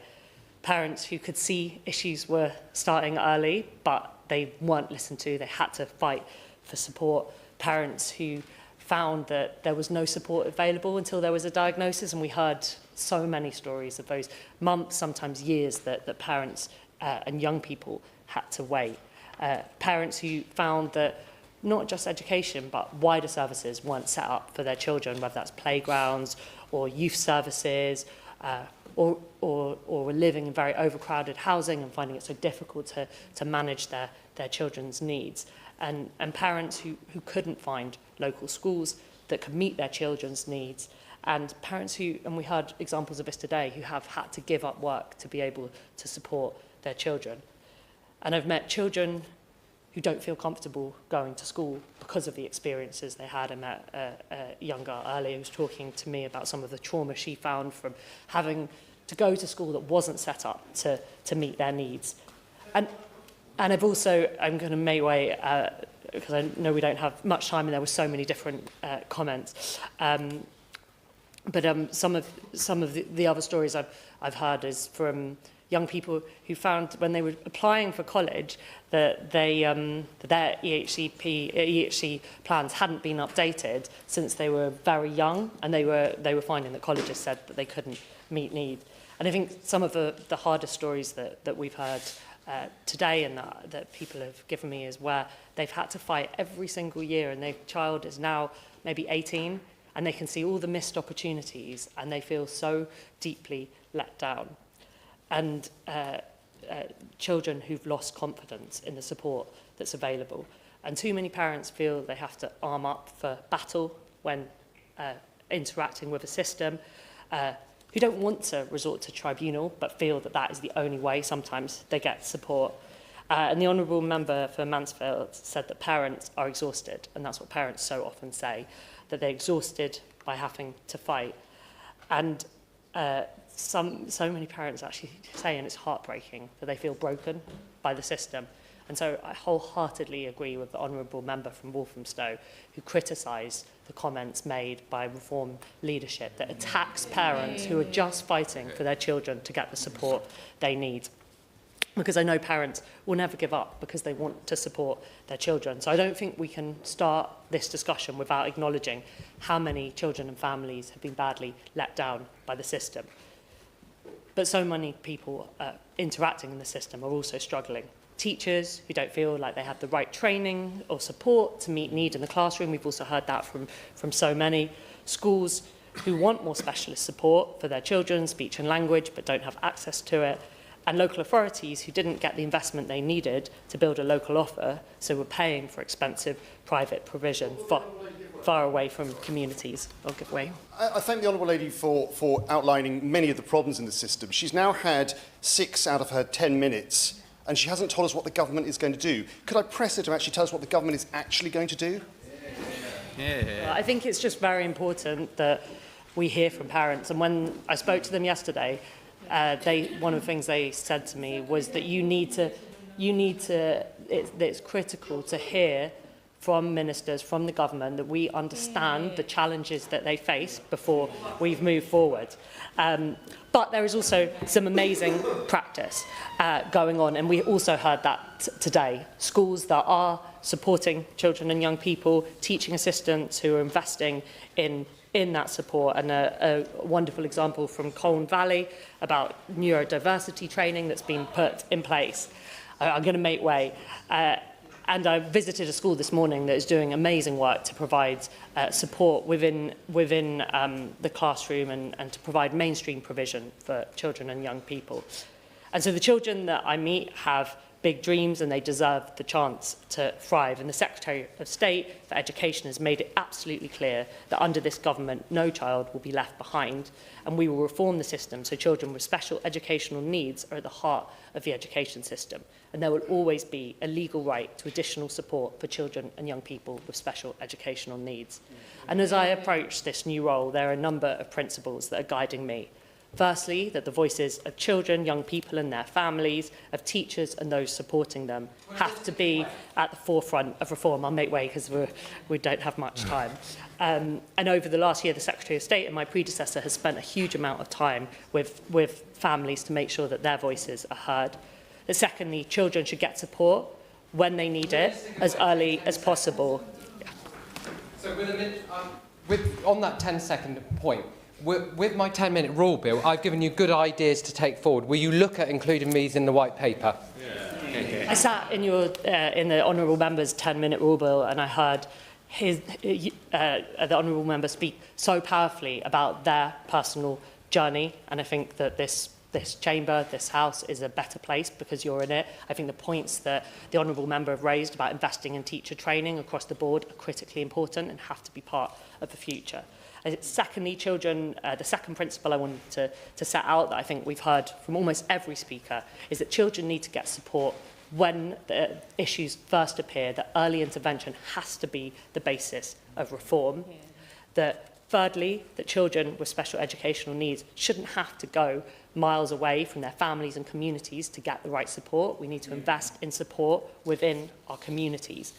And that finally, that support for young people to thrive is not just for schools. I think I heard the word collaboration, co-design, so many times in this debate. So it's about play, it's about youth clubs, it's about local health services, it's about workplaces that celebrate neurodiversity. This is 1 in 5 of our young people. We all know somebody who has special educational needs. And those individuals, they bring so much creativity, so many ideas, and so I've got 29 seconds. I think it's really important to acknowledge that in those 14 years of local government, I saw so many families let down. So my commitment is, as we move forward, that we need to work with the parents who've turned up, the parents who've signed the petition, to get this right for families and to set out reforms that really transform young people's lives. Dr. Roz Savage to wind up. Thank you, Madam Chair. I would like to thank the petitioners again for making today's debate possible. I would like to thank everybody who spoke today. I hope it's clear to the petitioners that the breadth and the depth of the feeling all across the House, not just the depth of feeling, but also the depth of understanding. I would like to thank the Minister for her response and welcome her to her place. I hope she will forgive me for observing that I heard a great deal of empathy, but not a great deal of action. And I trust that the forthcoming white paper will set out in much more detail and much more concrete terms what this government is going to do to address the crisis in Send. There is a crisis of funding and a crisis of trust, but behind this national crisis are countless families in crisis, pushed to breaking point by the fight to get their children the provision that they deserve. We need accountability, we need training, we need funding, we need early and timely intervention, and a system that works with and for parents, not against them. And above all else, we need a system that enables all children, no matter what their challenges, to fulfil their potential. And I, for one, look forward very much to hearing what the government is going to do to provide this. Thank you. The question is that this House has considered E-petition 711021 relating to assessments and support for children with SEND. As many as are of that opinion say aye. Aye. Of the contrary, no. I think the ayes have it. Order, order. The sitting stands adjourned.